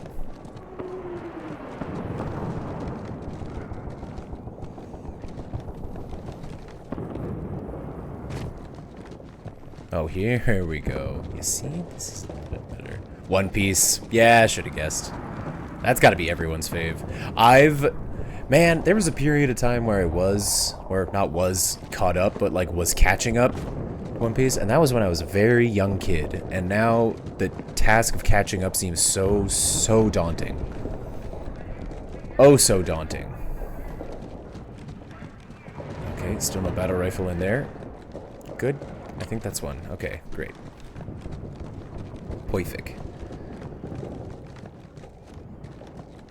Oh, they're making a remake of One Piece. Yeah, with modern animation in better pacing. Yeah, that's probably going to be my reintroduction to the franchise. Because I truly... There's just so much. There's so much. But then, like, the OG... Like, the OG series is going to feel so sacred at that point. It feels like if I don't watch that, then it's not truly One Piece. But I guess that all depends on how good a job they do with this this new version. Oh, let's go, boys. Oh, what does this place look like? Oh, yeah, very much the same sort of deal. Excuse me.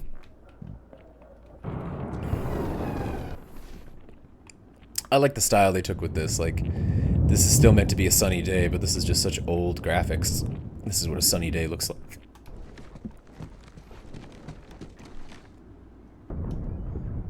Change the font a little bit. Just a little bit. Oh, they've already released the first trailer for the remake. Ooh.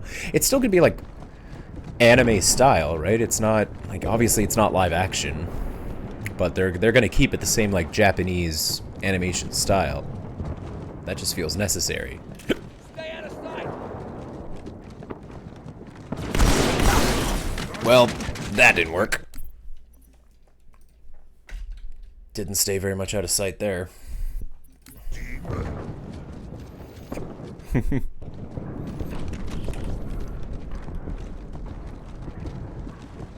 Stay out of sight. Here we go.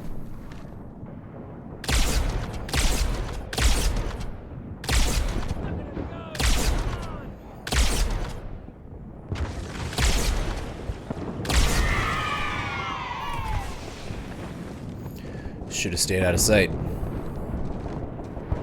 Still looks the anime animation style. Okay.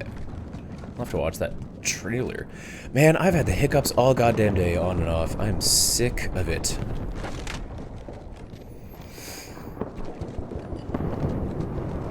Oh. Nope. Getting out of sight of that. There's 3 cannons on these banshees, or these... Yeah, banshees. No, phantoms. Yeah, drop your little troops. Very cute.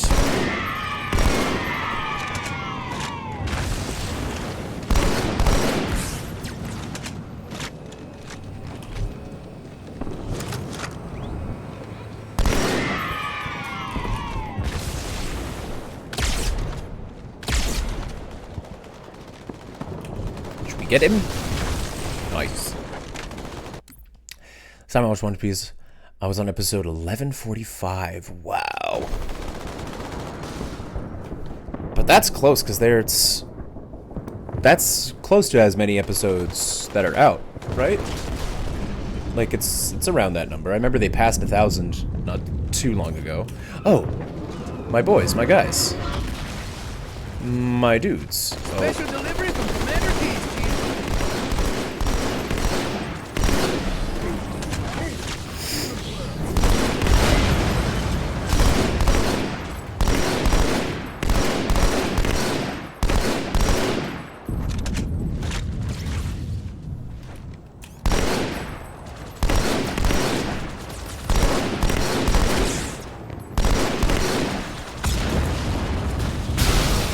Here we go.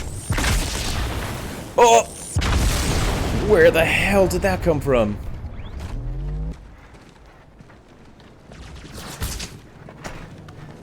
Oh.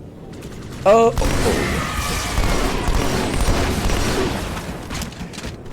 Damn. Yeah, 1168 episodes. So, So you're pretty much caught up. You're close. I mean, in the grand scheme of things, that's still like a fair bit of arcs can happen in that span of episodes. That's what, a 23 episode difference. That's a season. That's like a season of anime.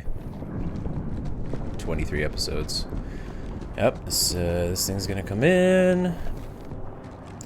And I'm gonna try to pop a grunt as he's falling here. This is gonna be really fun to see if I can pull this off. I think I did last time. But let's see. Okay. Very rude. Just say no next time. Just say no. Prefer sub, so I've just been waiting for more English version of the episode. Ah, that's fair. And you know what? I'm not gonna chastise you for that, alright? Subbed or dubbed, alright? We're all allowed to enjoy what we want to enjoy. How we want to enjoy it. As long as the subs... Yeah, you mean dub. Yeah, that's... I know what you meant.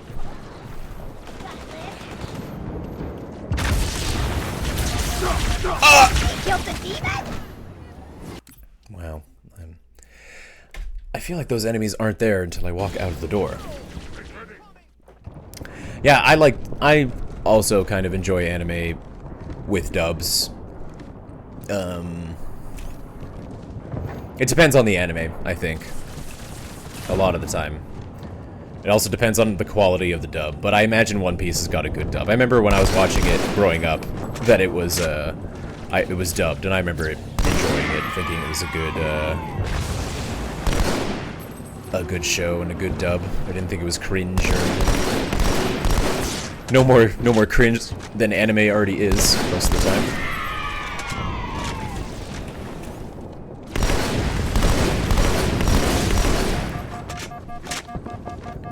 He has so got to die. Okay. We got him.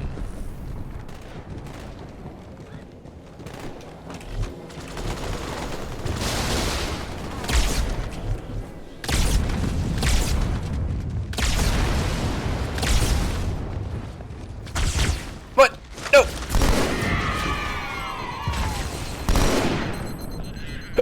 Oh my god. Fucking grunts. I like grunts as a concept. I like the whole idea of the Covenant is funny because it's just all these different enemy types, and they all have different advantages and disadvantages when they face off against the blade. Like grunts are useless little, like we call them grunts. Like they're useless little small fries. The base cannon fodder of this army. Oh man, this always gets destroyed, huh? But, you know, enough of them, and numbers can overwhelm, for sure. They're annoying little pests. But, I remember in, like, other Halos, it's like five or six. If they swarm you and ambush you, that's kind of a problem. Halo 2, if 2 or 3 catch you unawares, like that, it's almost game over.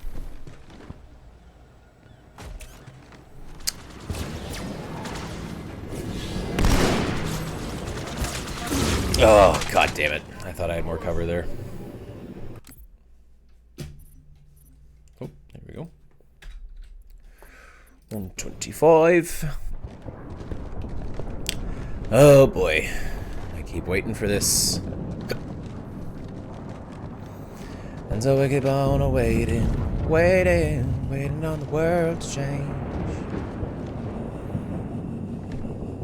Look, enemy!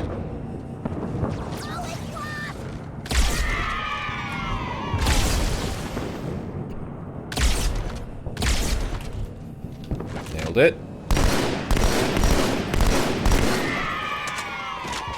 That grunt's head was right at the perfect height to be blocked by the bar.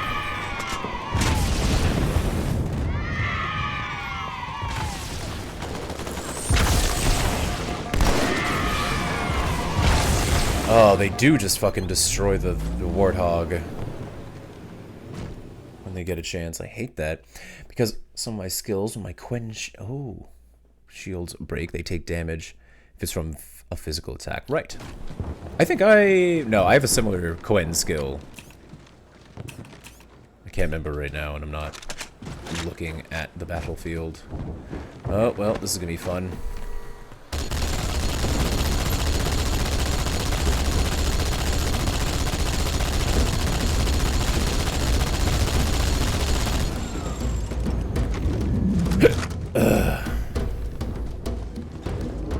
What?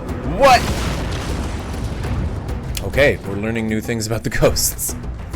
That's fun. Fun stuff. Oh, it's 9 o'clock. And I was considering making this an earlier stream. The Earlier highest night. concentration of Covenant troops is directly below the carrier. I don't think they want you to get on board. Well, that's exactly what we're gonna do. That bridge is the most direct route to the city center. And we're gonna take it. The skill specifically says it does 30% of their damage back to them. Oh. That's basically a third. I do like that. That does sound pretty sick. Not gonna lie. I might have soft locked this level. That's hilarious. Boom, boom, ba-dum, boom. Boom, ba-dum, boom. Boom, boom, boom, ba-dum, ba-dum, boom. I could drive this bus.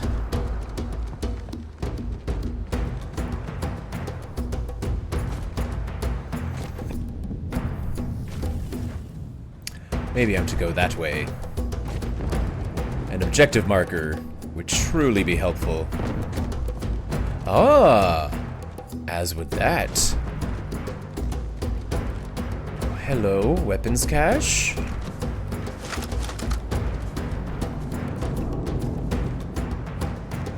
Friends. Adversaries. Well. No goodies except this one, but that's fine. Woohoo! Wow, this map stretches pretty far, huh? This is a cool little, Oh. Hello, friends.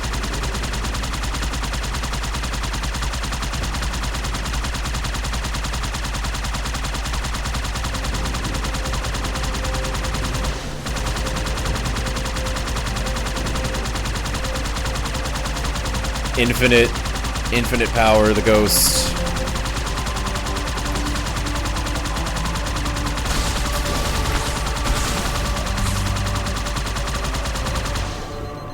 Oh man, but also no health.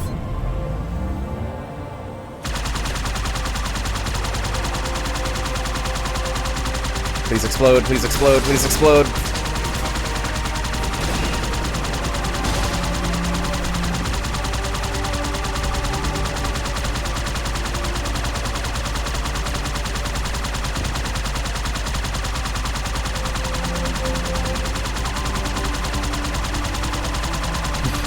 Just never let go of the right trigger. All signs of two modes, the normal tapping it or holding it down, but holding it down requires a skill for that mode. I see.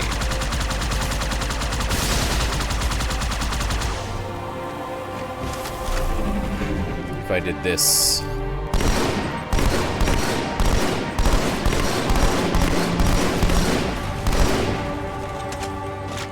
There we go. All we needed.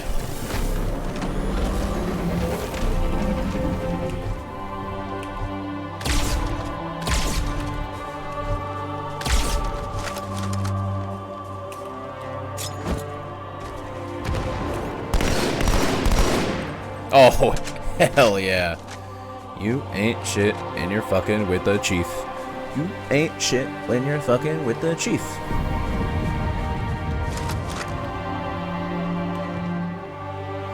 What an elegant... Oh. Hey, guy.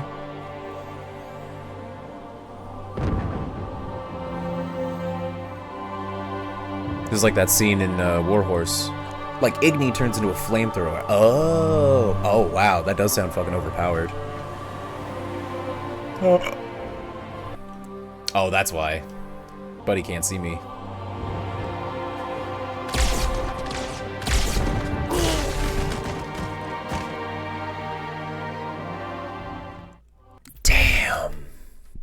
was all cocky and everything.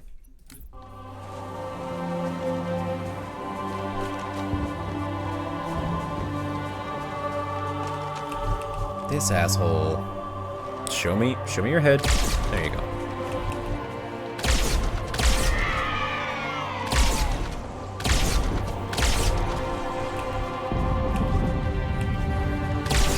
Sorry, buddy. You got stuck there.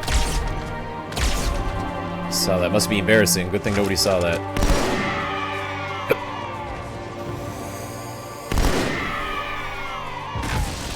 I wonder if it's this heat. It's a heat wave going on where I am right now, and I wonder if it's giving me hiccups.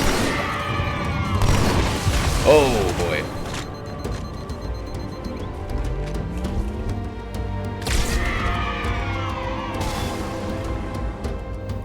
I do like these little pods. They're just like little birds' nests.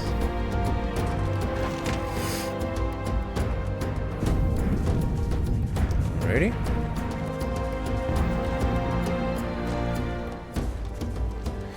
Here we go. Would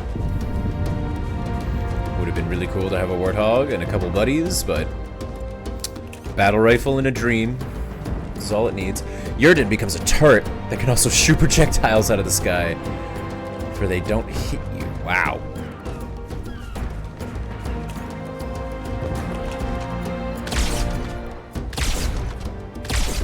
Wow, that should have been 2 shots, but whatever.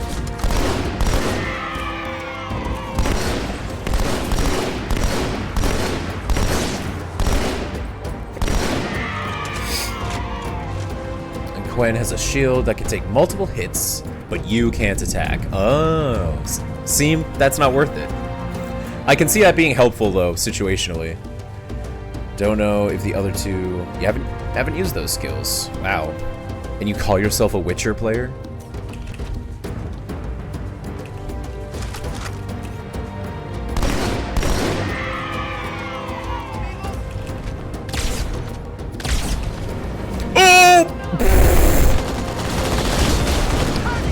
Ah, thanks, boys. Glad you came along. Passenger seat for me. Let's go.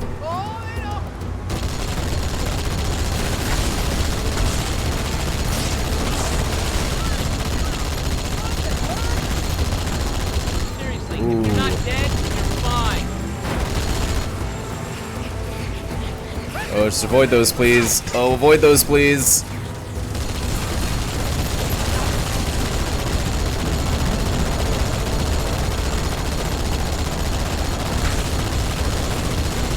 Okay, okay.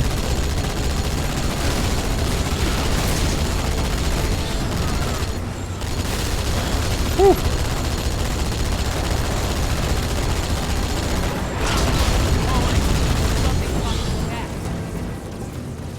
What's going on, man?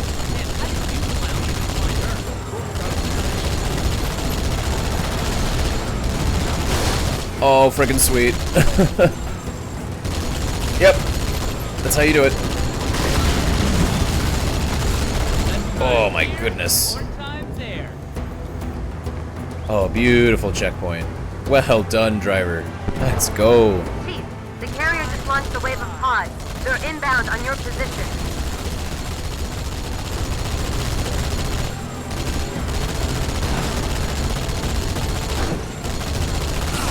Oh. Good bob and weave, good bob and weave. This guy's played Halo before.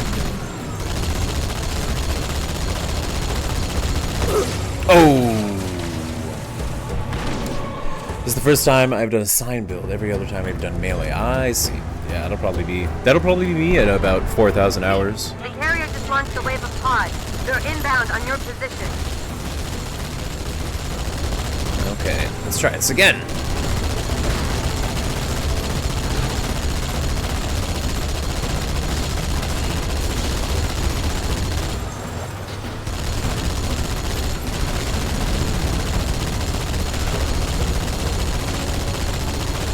Oh, yep, I knew it. I knew it. Bad feeling.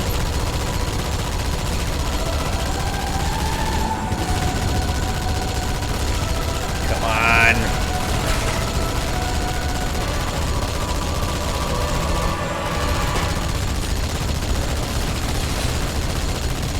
not getting this guy. Wow. Wow, that sucked. That sucked a whole lot. It didn't suck a little bit, that sucked a whole lot. Alright, let's try that again, with better accuracy. Chief, the carrier just launched a wave of pods. They're inbound on your position. Never let go of right trigger. Never letting go.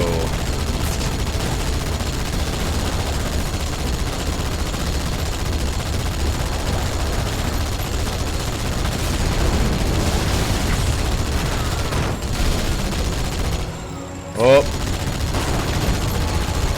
Oh, the driver knows.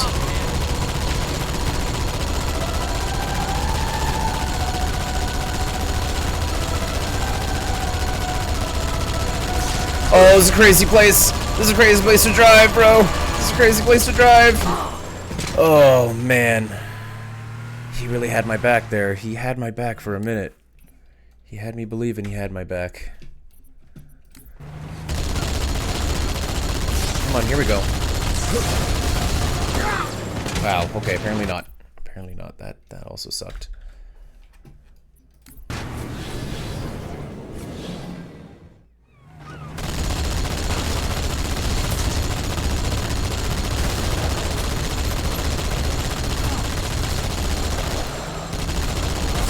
Oh, man.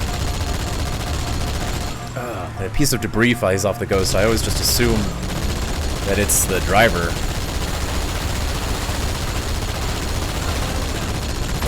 Oh, I was actually shooting at him, too. Okay, that's fine. Psh. No, 36 pages, who cares?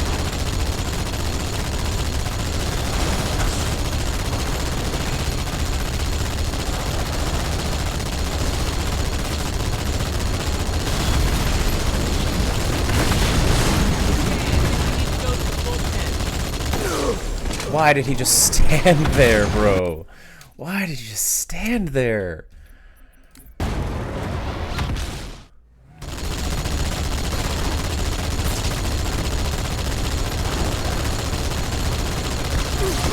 Yeah, that was. I have to focus the ghosts. I really got to focus the ghosts.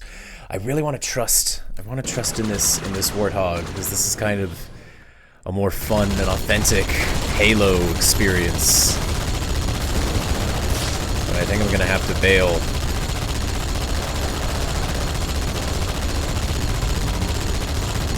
Just take out these guys. That's my mission. Okay.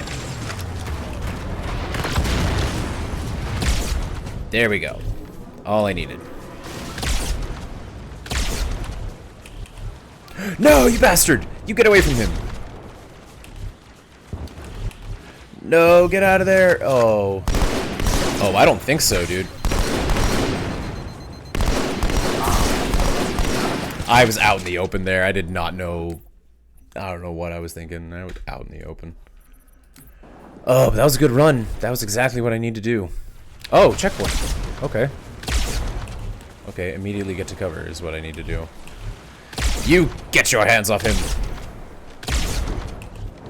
Well, they did. Fuck.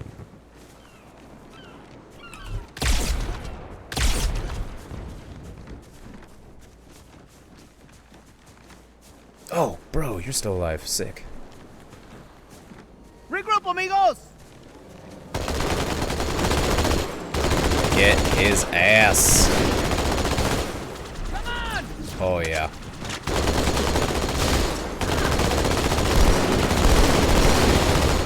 I enjoy the Warthog turrets. They seem to just eat up our enemies. Swap to this beam rifle. It's absolutely full, and I love that. Chief, back us up! Yeah, I'd love to, actually. I've got the gun. Warmed up for you. Thank you. Alright. Hopefully this guy knows the way. Let's go. Onward. Onward. Oh.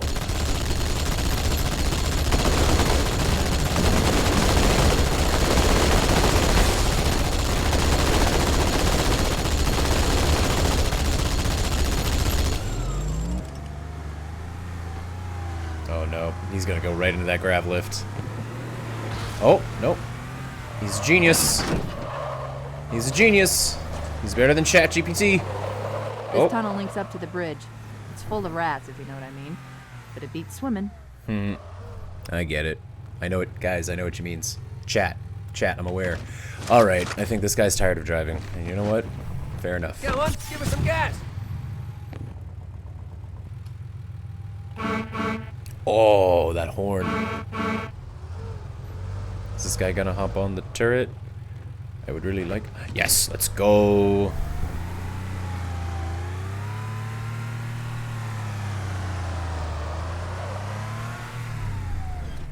I've been analyzing the Covenant tactical chatter.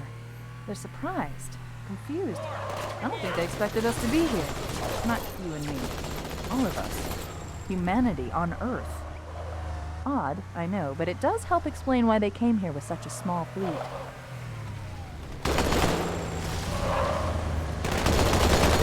I mean, maybe the best thing is just park them here and let them be the aggro. Because honestly...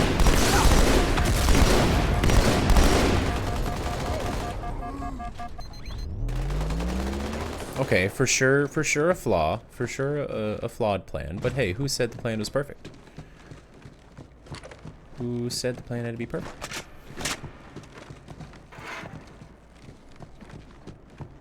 Was there more of that battle rifle anywhere? Soldiers. Soldiers, please. Ah, lovely. Awful weapons. That's what I like.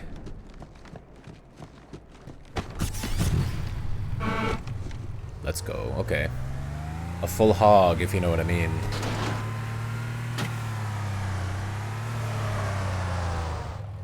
Okay. I'll behave, I promise. Be careful, mate. Oh boy.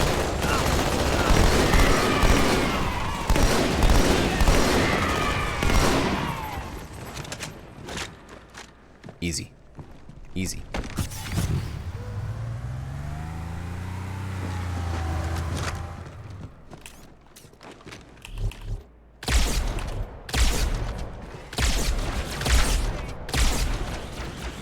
Not today, sir. Not anytime soon. What?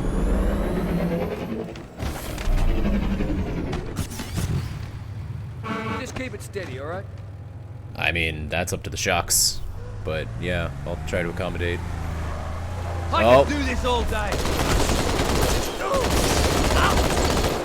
Did not like that. Did not like that. Silly little ambush.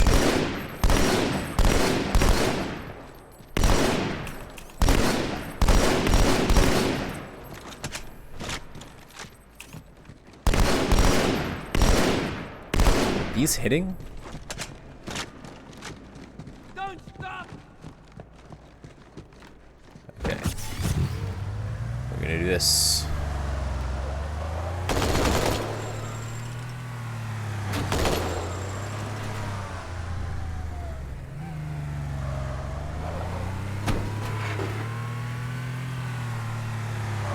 Got another hostile.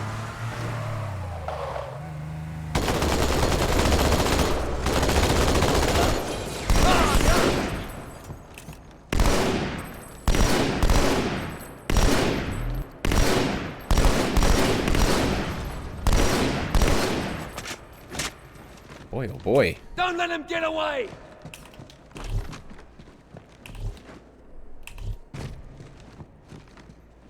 Ah, this never gets old, mate. There we go. Yeah! Hoorah!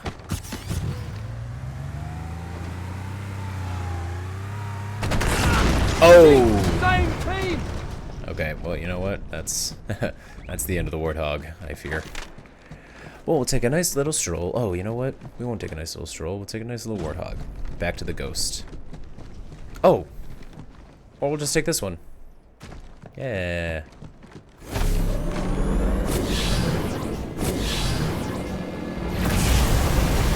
Ooh. That's always a cool... The in-game cutscenes are always the best. Oh.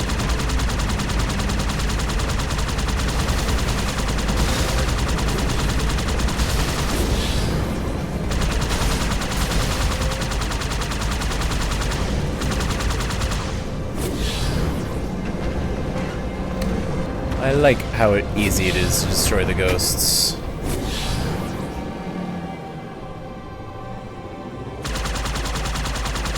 I don't know what I'm looking at, what I'm shooting at, but I'm shooting at it.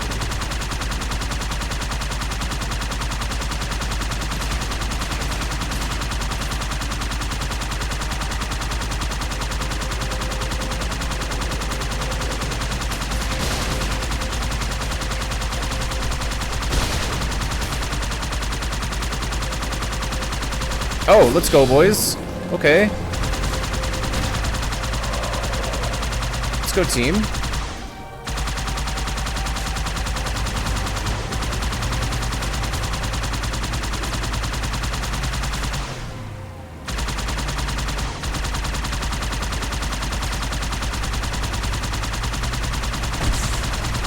Oh, man. Oh, they're just driving around without a gunner.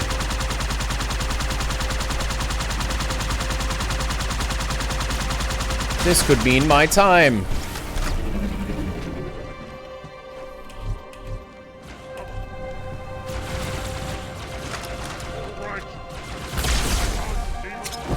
Oh no.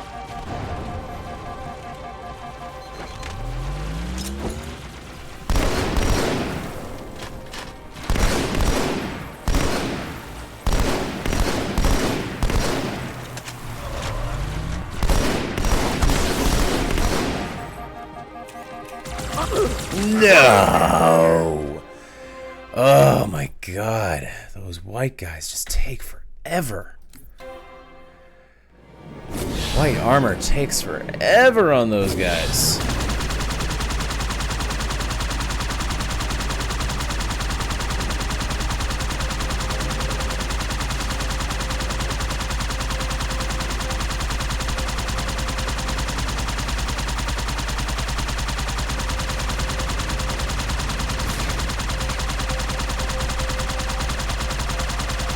Here we go.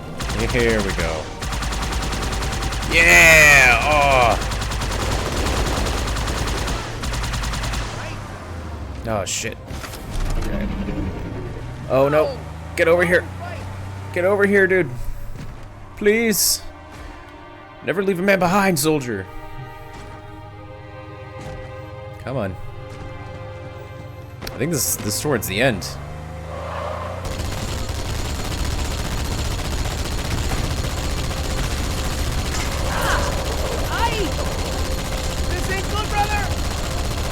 Oh, you're not good, brother. How is he still alive? There we go. Okay, no, apparently not. Okay, there he's there. Stay down. Holy crap. Going after him. Oh! Okay, well, I'm not riding in that anymore. Crazy bastard.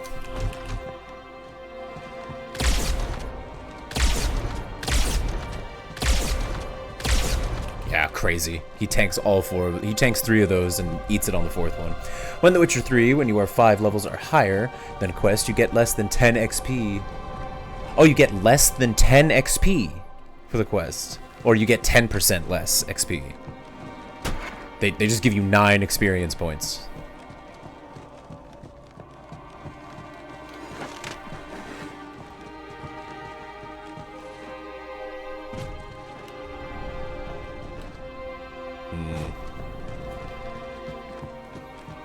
You get less than 10 XP for completing the quest if you are 5 levels or higher. Okay, I guess that makes sense. But what if you want to just, like, do the main quest and then leave all those lower level quests for later? Oh, there's a ghost. That'll help. Man, this thing is cool. You don't see this vehicle a lot.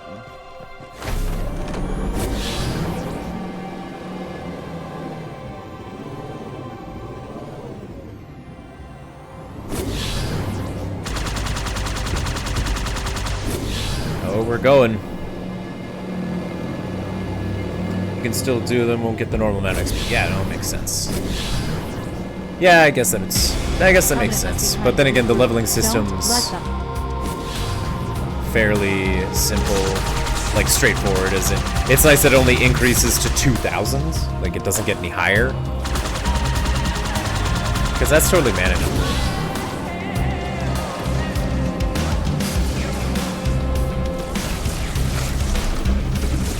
Bastard.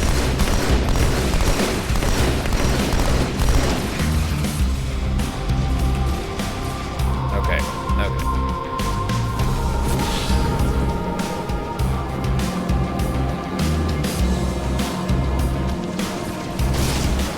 Oh, okay. Out.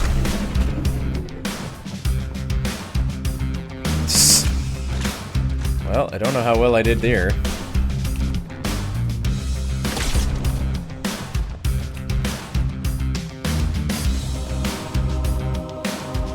Is there another vehicle around here I can procure? I don't think so.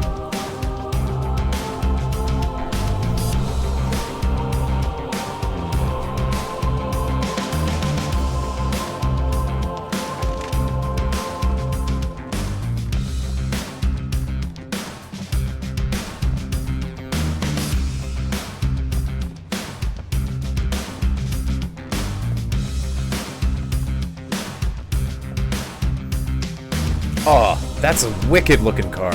I wish I could drive that. I wish the chief knew how to hotwire. Yeah. This level's just a long walk if you don't have a warthog or a ghost. Or if you're not playing co-op. Also, maybe I just don't know where to go to look for the vehicle. If it spawns somewhere.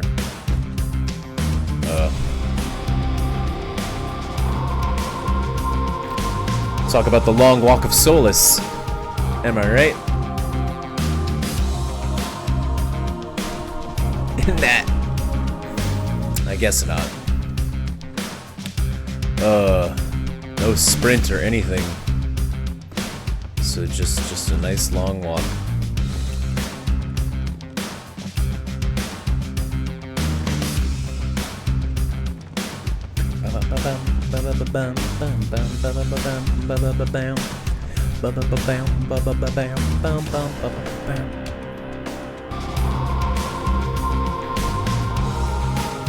Very neat.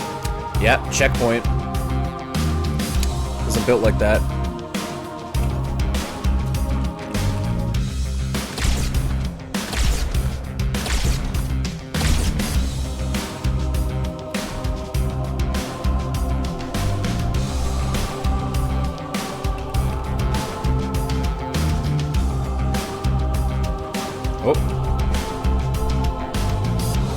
Come on. Peek around that little corner, buddy. I want to see your bright, smiling, shining face. Oh. Oh, guys. This stupid little ghost.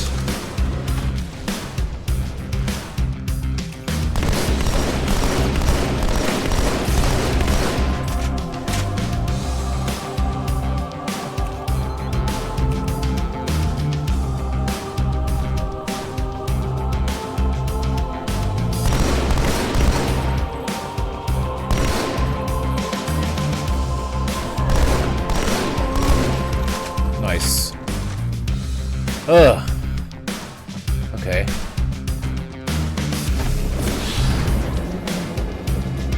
Here we go!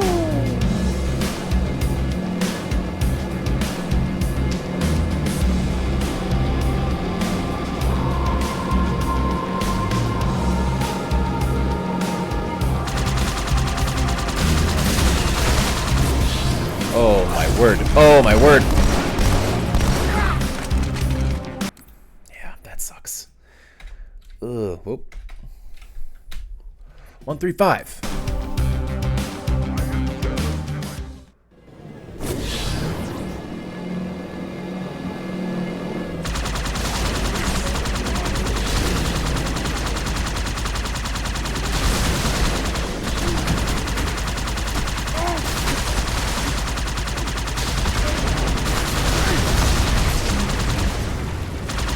Oh.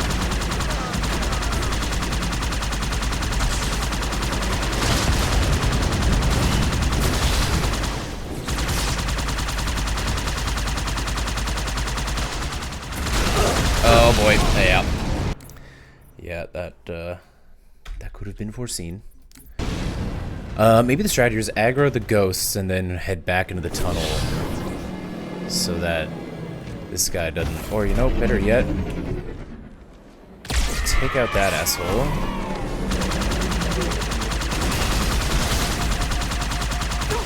Okay. That didn't work either. That's okay.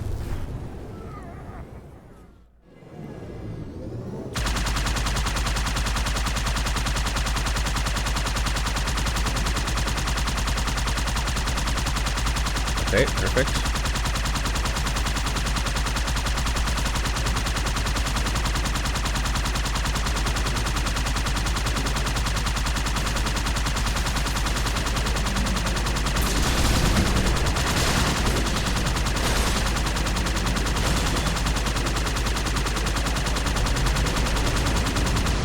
Distance ghost.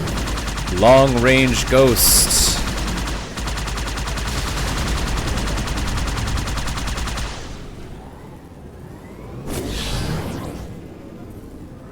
I do like that they explode after a minute. I forgot that the ghost did. I always forget that.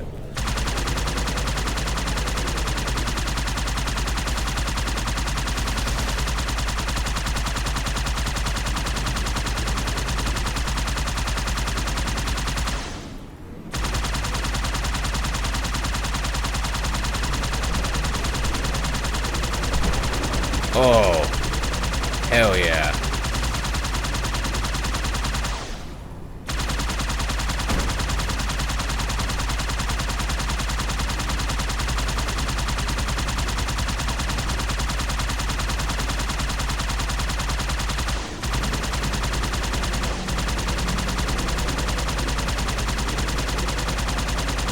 Come on.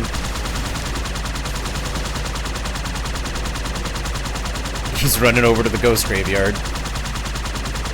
Friend, did no one tell you this is where you go to perish?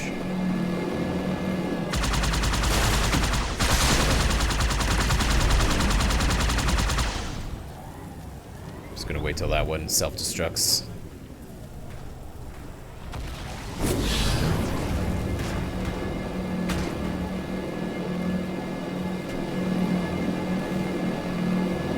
I've always loved the way the ghost handles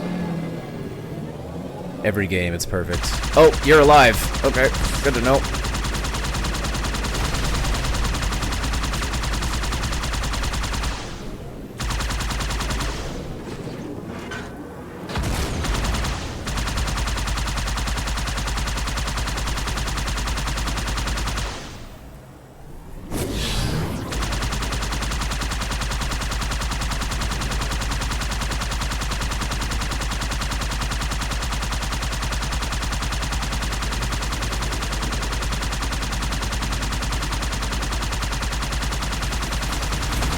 Yep.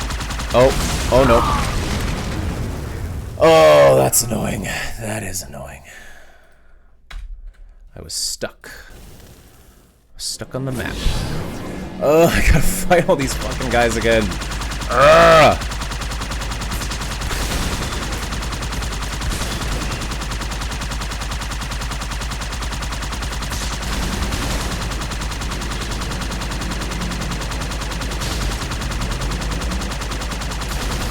Come on.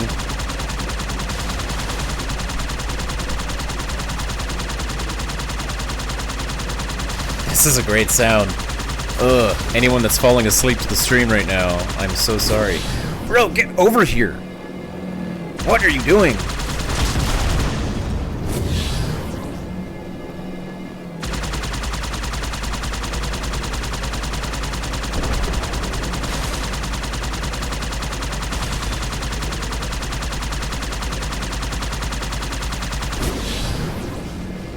Get fucked.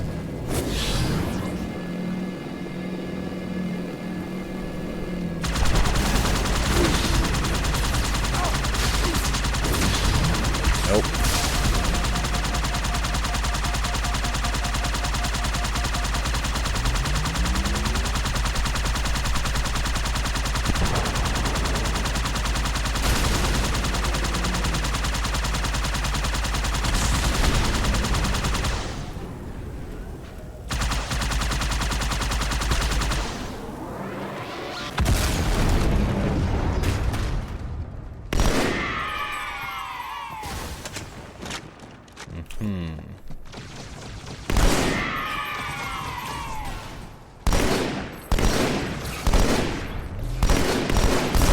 Oh boy, okay. Yep, tight.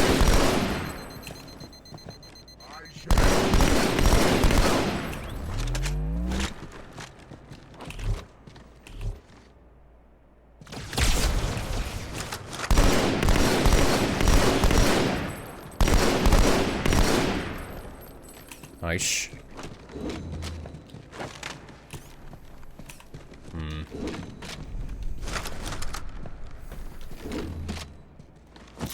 I hate what I'm about to have to do.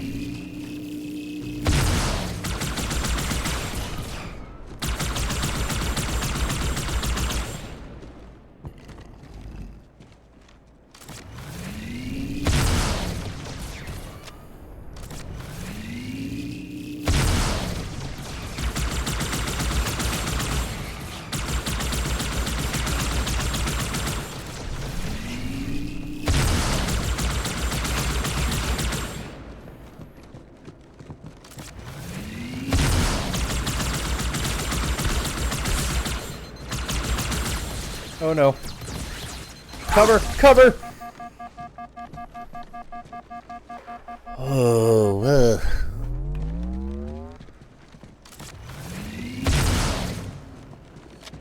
Oh, how did that?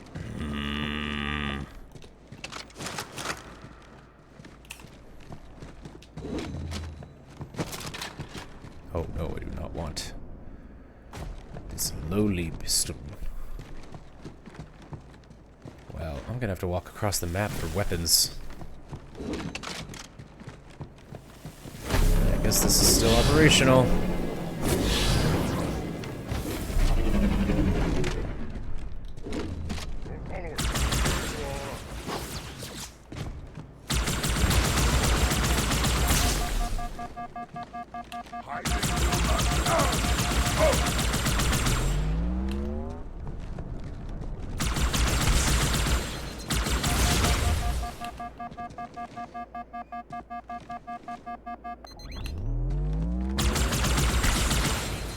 Oh my god. I need this guy to take an L. There we go. Holy crap.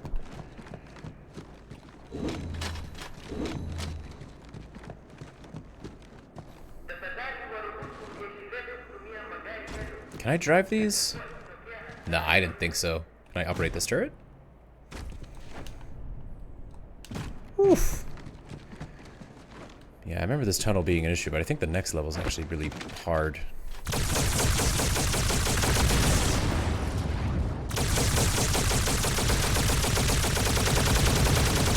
Oh, wow.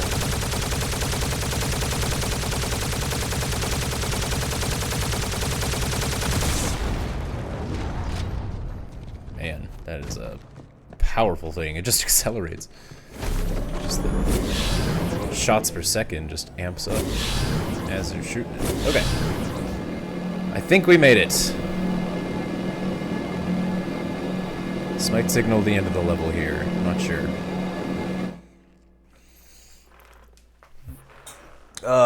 There we are.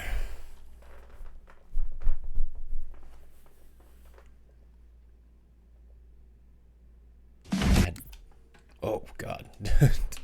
Music starts off right now. Yeah, let's, we'll save and quit there. We'll jump back into the book. Oh. Easy peasy. Oof. It's hot in here. Yeah, I might only read, well, 1 through 8. We'll see. I'd like to maybe call it at 10, but we'll see what 20 minutes gives us.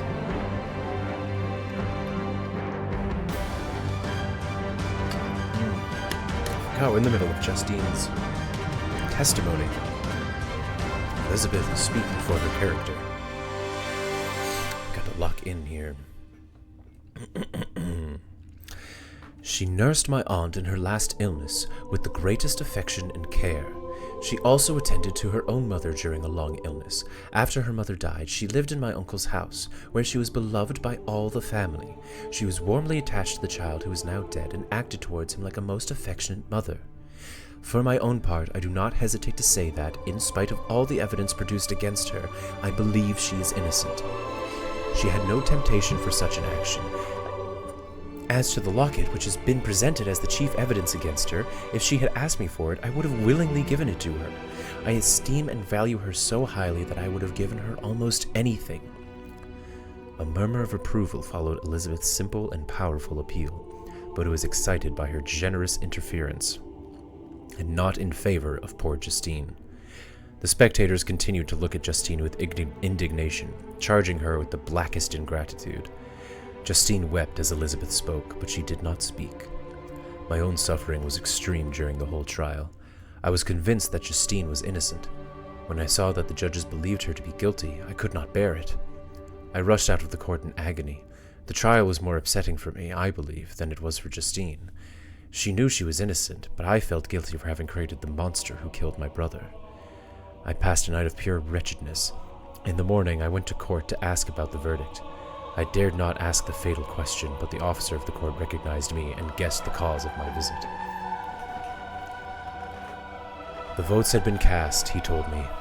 Justine had been convicted. That's so sad. I cannot pretend to describe what I felt at that moment. Words cannot communicate the heart-sickening despair I suffered. The man told me that Justine had actually confessed her guilt.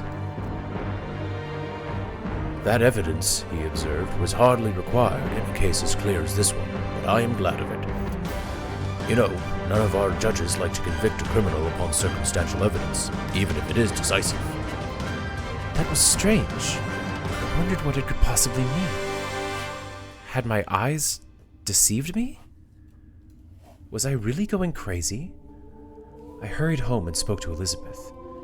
"My cousin," I said, "it is decided as you may have expected. Justine has been convicted, but also she has confessed." This was a blow to poor Elizabeth. She had been convinced of Justine's innocence. "Alas," said she, "how shall I ever again believe in human goodness? Justine, whom I loved and valued as my sister, how could she put on these smiles of innocence only to betray us? Her mild eyes seemed incapable of any severity or guile, and yet she has committed a murder."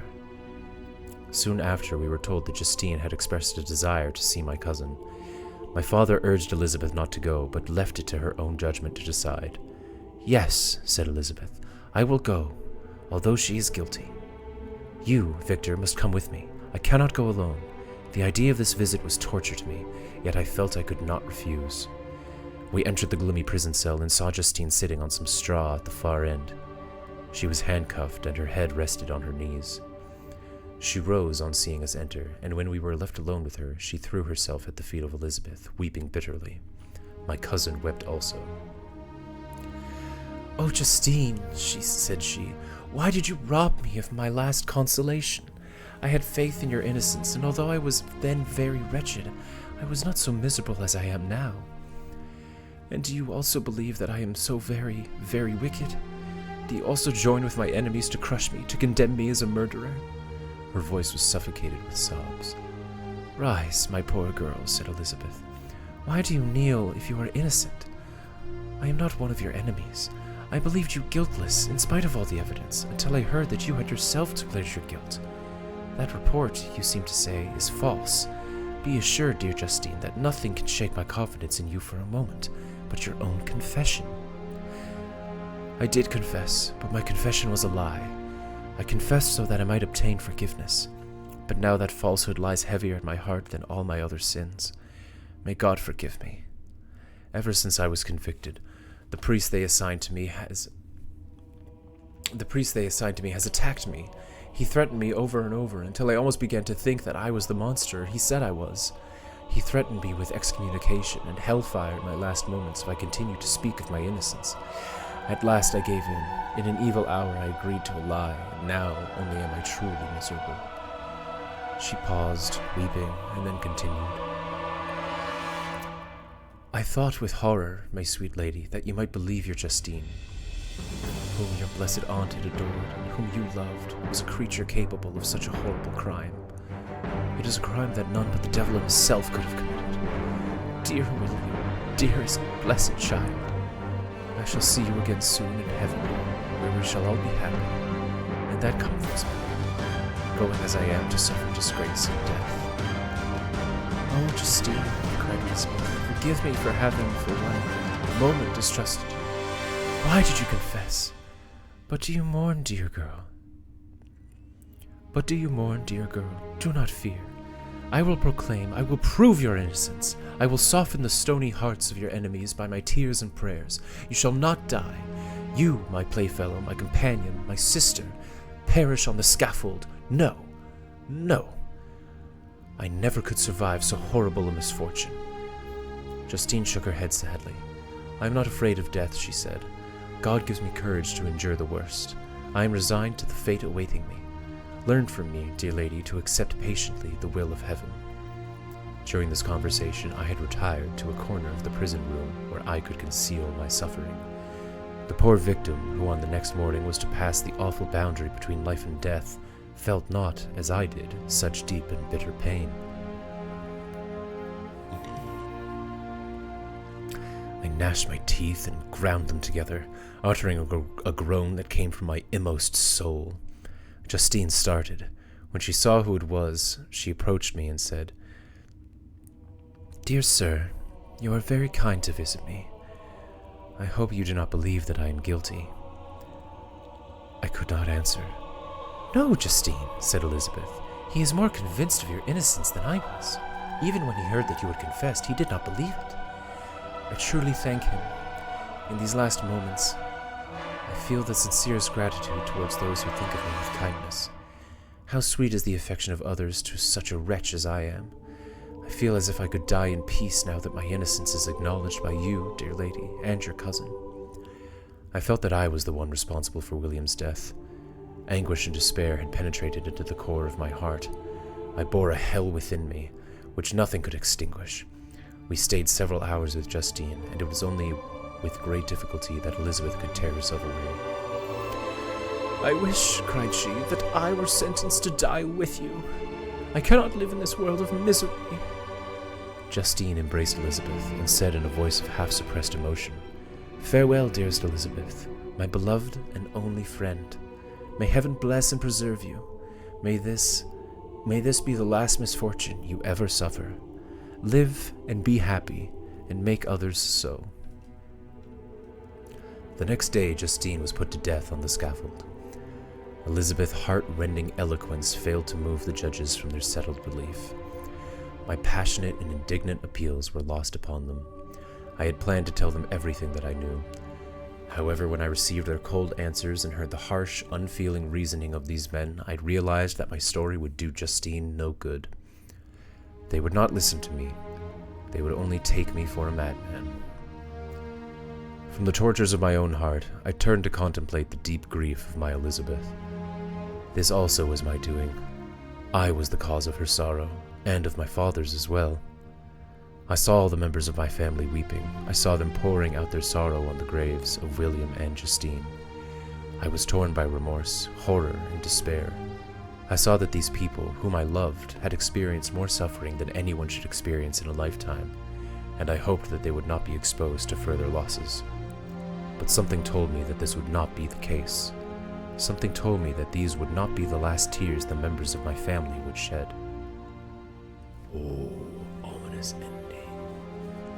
Then we'll read to 10 o'clock and then we'll call it. Chapter 9.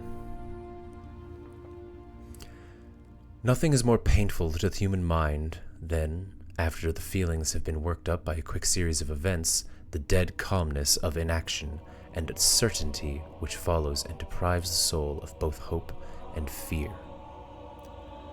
Justine died. She rested, and I was alive. The blood flowed freely in my veins, but a weight of despair and remorse pressed on my heart. I had begun life with benevolent intentions. I had longed for the moment when I should put those intentions into practice and make myself useful to my fellow beings. But now all was blasted. I could not look back upon the past with calmness of conscience and self-satisfaction. Instead, I was gripped by remorse and a sense of guilt. This state of mind preyed upon my health, which had not entirely recovered from the first shock it had sustained. I avoided the face of man. All sounds of joy would torture me. Solitude was my only consolation. Deep, dark, death-like solitude. My father observed the change in my disposition and habits. He was pained, and he tried to drive away the dark clouds that brooded over me. "Do you think, Victor," said he, "that I do not suffer also? No one could love a child more than I loved your brother." Tears came into his eyes as he said this. I did love him, very much. However, it is our duty not to make other people more miserable by persisting in our grief. It is also a duty we owe to ourselves as well, for excessive sorrow prevents improvement or enjoyment, and even keeps us from completing our daily responsibilities. This advice, although it might have helped others, was no help to me. I would have been the first to hide my grief and console my friends if I had been wrestling with sorrow and sorrow alone, but remorse had mingled its bitterness and terror its alarm with my other sensations. I could only answer my father with a look of despair and try to hide myself from his view. About this time we retired to our house at Bellerive. The change was agreeable to me. Often, after the rest of the family had retired for the night, I took the boat and passed many hours on the lake. Sometimes, with my sails set, I was driven onward by the wind. Sometimes, after rowing out to the middle of the lake, I left the boat to pursue its own course and gave way to my own miserable reflections. The lake was very quiet and calm. All was at peace around me, but I myself was not at peace. I was the only unquiet thing that wandered restless in a scene so beautiful and heavenly. I was often tempted to dive into the silent lake that the waters might close over me and my disasters forever. But I was held back when I thought of the heroic and suffering Elizabeth, whom I tenderly loved, and whose existence was connected with mine. I thought also of my father and surviving brother. How could I leave them alone, exposed to the malice of the fiend whom I had let loose among them? Often I wept bitterly. I wished that peace would revisit my mind, so that I might offer consolation and happiness to those around me. But that could not be. Remorse extinguished every hope.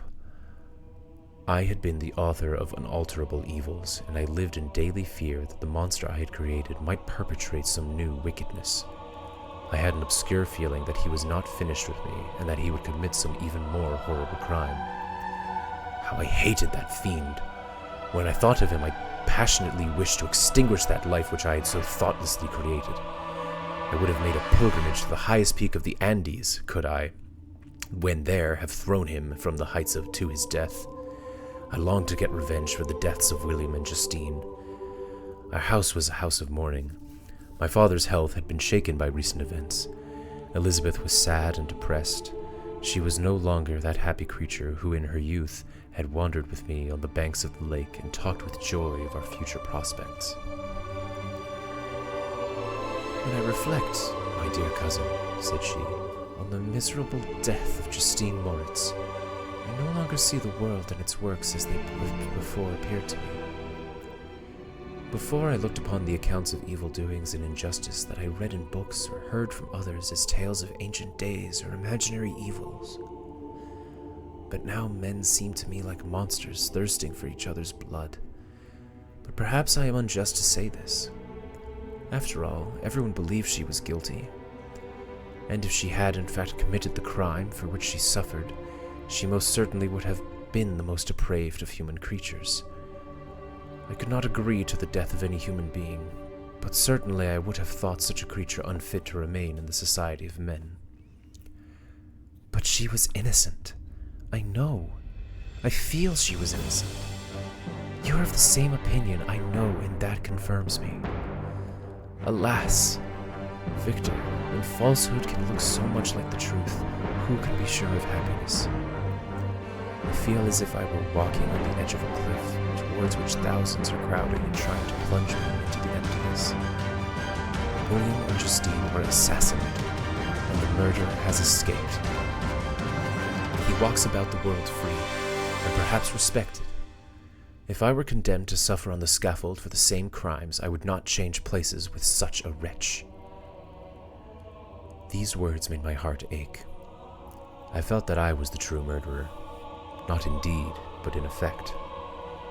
I was the ultimate cause of dear Elizabeth's losses and misery. As Elizabeth saw my pain and took up my hand, "My dearest friend," she said, "you must calm yourself. These events have affected me, God knows how deeply, but there is an expression of despair, and sometimes of revenge, in your countenance that makes me tremble. Dear Victor, banish these dark passions. Remember the friends around you. Have we lost the power of making you happy? Can we not lift your spirits at least a little?" As she spoke, I drew near her as if in terror, as if I feared that the creature was nearby, threatening to rob me of her. Even Elizabeth, whom I loved so deeply, could not chase away the fiend that hid in my heart. I was encompassed by a cloud which no beneficial influence could penetrate. I was like a wounded deer dragging its fainting limbs to some untrodden brake, there to gaze upon the arrow which had pierced it, and to die. Sometimes I could deal with the sullen despair that overwhelmed me, but there were other times when it was too much to endure. I would then seek out some new place and try to distract myself by going on a long journey in the Alpine valleys. On one occasion, I visited the valley of Chamonix? I had explored it frequently during my boyhood. 6 years had passed since then. I was a wreck, but the valley itself was unchanged. I made the first part of my journey on horseback. The weather was fine. It was the middle of August, nearly 2 months after the death of Justine. The weight upon my spirit was sensibly lightened as I made my way into the ravine of Arve. There were immense mountains and precipices hanging over me on every side. I could hear the river raging among the rocks and the dashing of the waterfalls. These sounds lifted my spirits. I ceased to be afraid of any being less almighty than that which had created and ruled the elements. As I climbed, the valley shone below me. Ruined castles hung on the peaks of piney mountains. The river Arve hurried onward. Simple cottages peeped forth from among the trees. All these images combined to make a scene of great beauty, and above it all were the sublime peaks of the mighty Alps. Those white and shining pyramids towered above everything, as if they belonged to another earth. Soon I saw high and snowy mountains. Immense glaciers were visible from the road. I heard the rumbling thunder of a falling avalanche and saw the smoke it left behind. Mont Blanc, the supreme and magnificent mountain, rose up in the distance. A tingling, long-lost sense of pleasure often came across me during this journey. A turn in the road would remind me of days gone by. I was carried back to the light-hearted gaiety of boyhood. The very winds seemed to whisper to me in soothing accents. Mother Nature seemed to be urging me to weep no more. Unfortunately, these feelings were only temporary. After a few moments of happiness, I would sink back into grief and misery. At length, I arrived at the village of Chamonix and paid for a room. I was exhausted. For a few minutes, I stood at the window, watching the pale traces of lightning that played above Mont Blanc. Then I placed my head upon my pillow, and sleep crept over me. I felt it as it came, and welcomed it. Wow.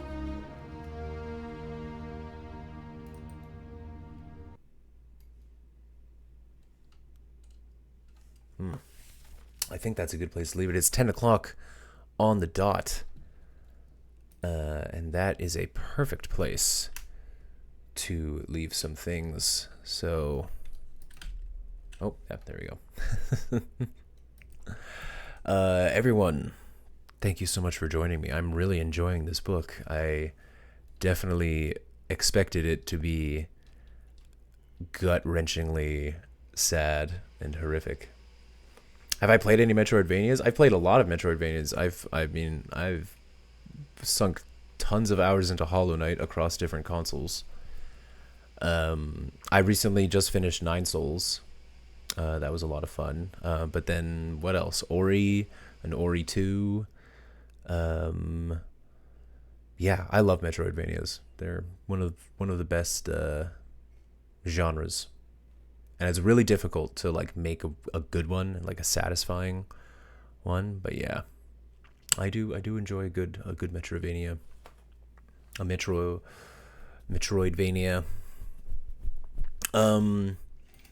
But yes, that'll be the end of our Thursday stream for One Death, One Page. It's a little bit of a shorter stream, as I need to catch up on some delicious sleep. But I thank you all for being here. I thank you, Ospin, for engaging in the chat and having a good time, saying goodbye. Hope you're enjoying your playthrough. I hope it all is going well. But yeah, I will be back Tuesday, and even possibly before then, but Tuesday for sure for more Witcher, and I hope I will see you then, Ospin, because I know you won't miss out on that. But yeah, until then, guys, all of you, stay happy, stay healthy, stay hydrated, and we'll see you soon. Later.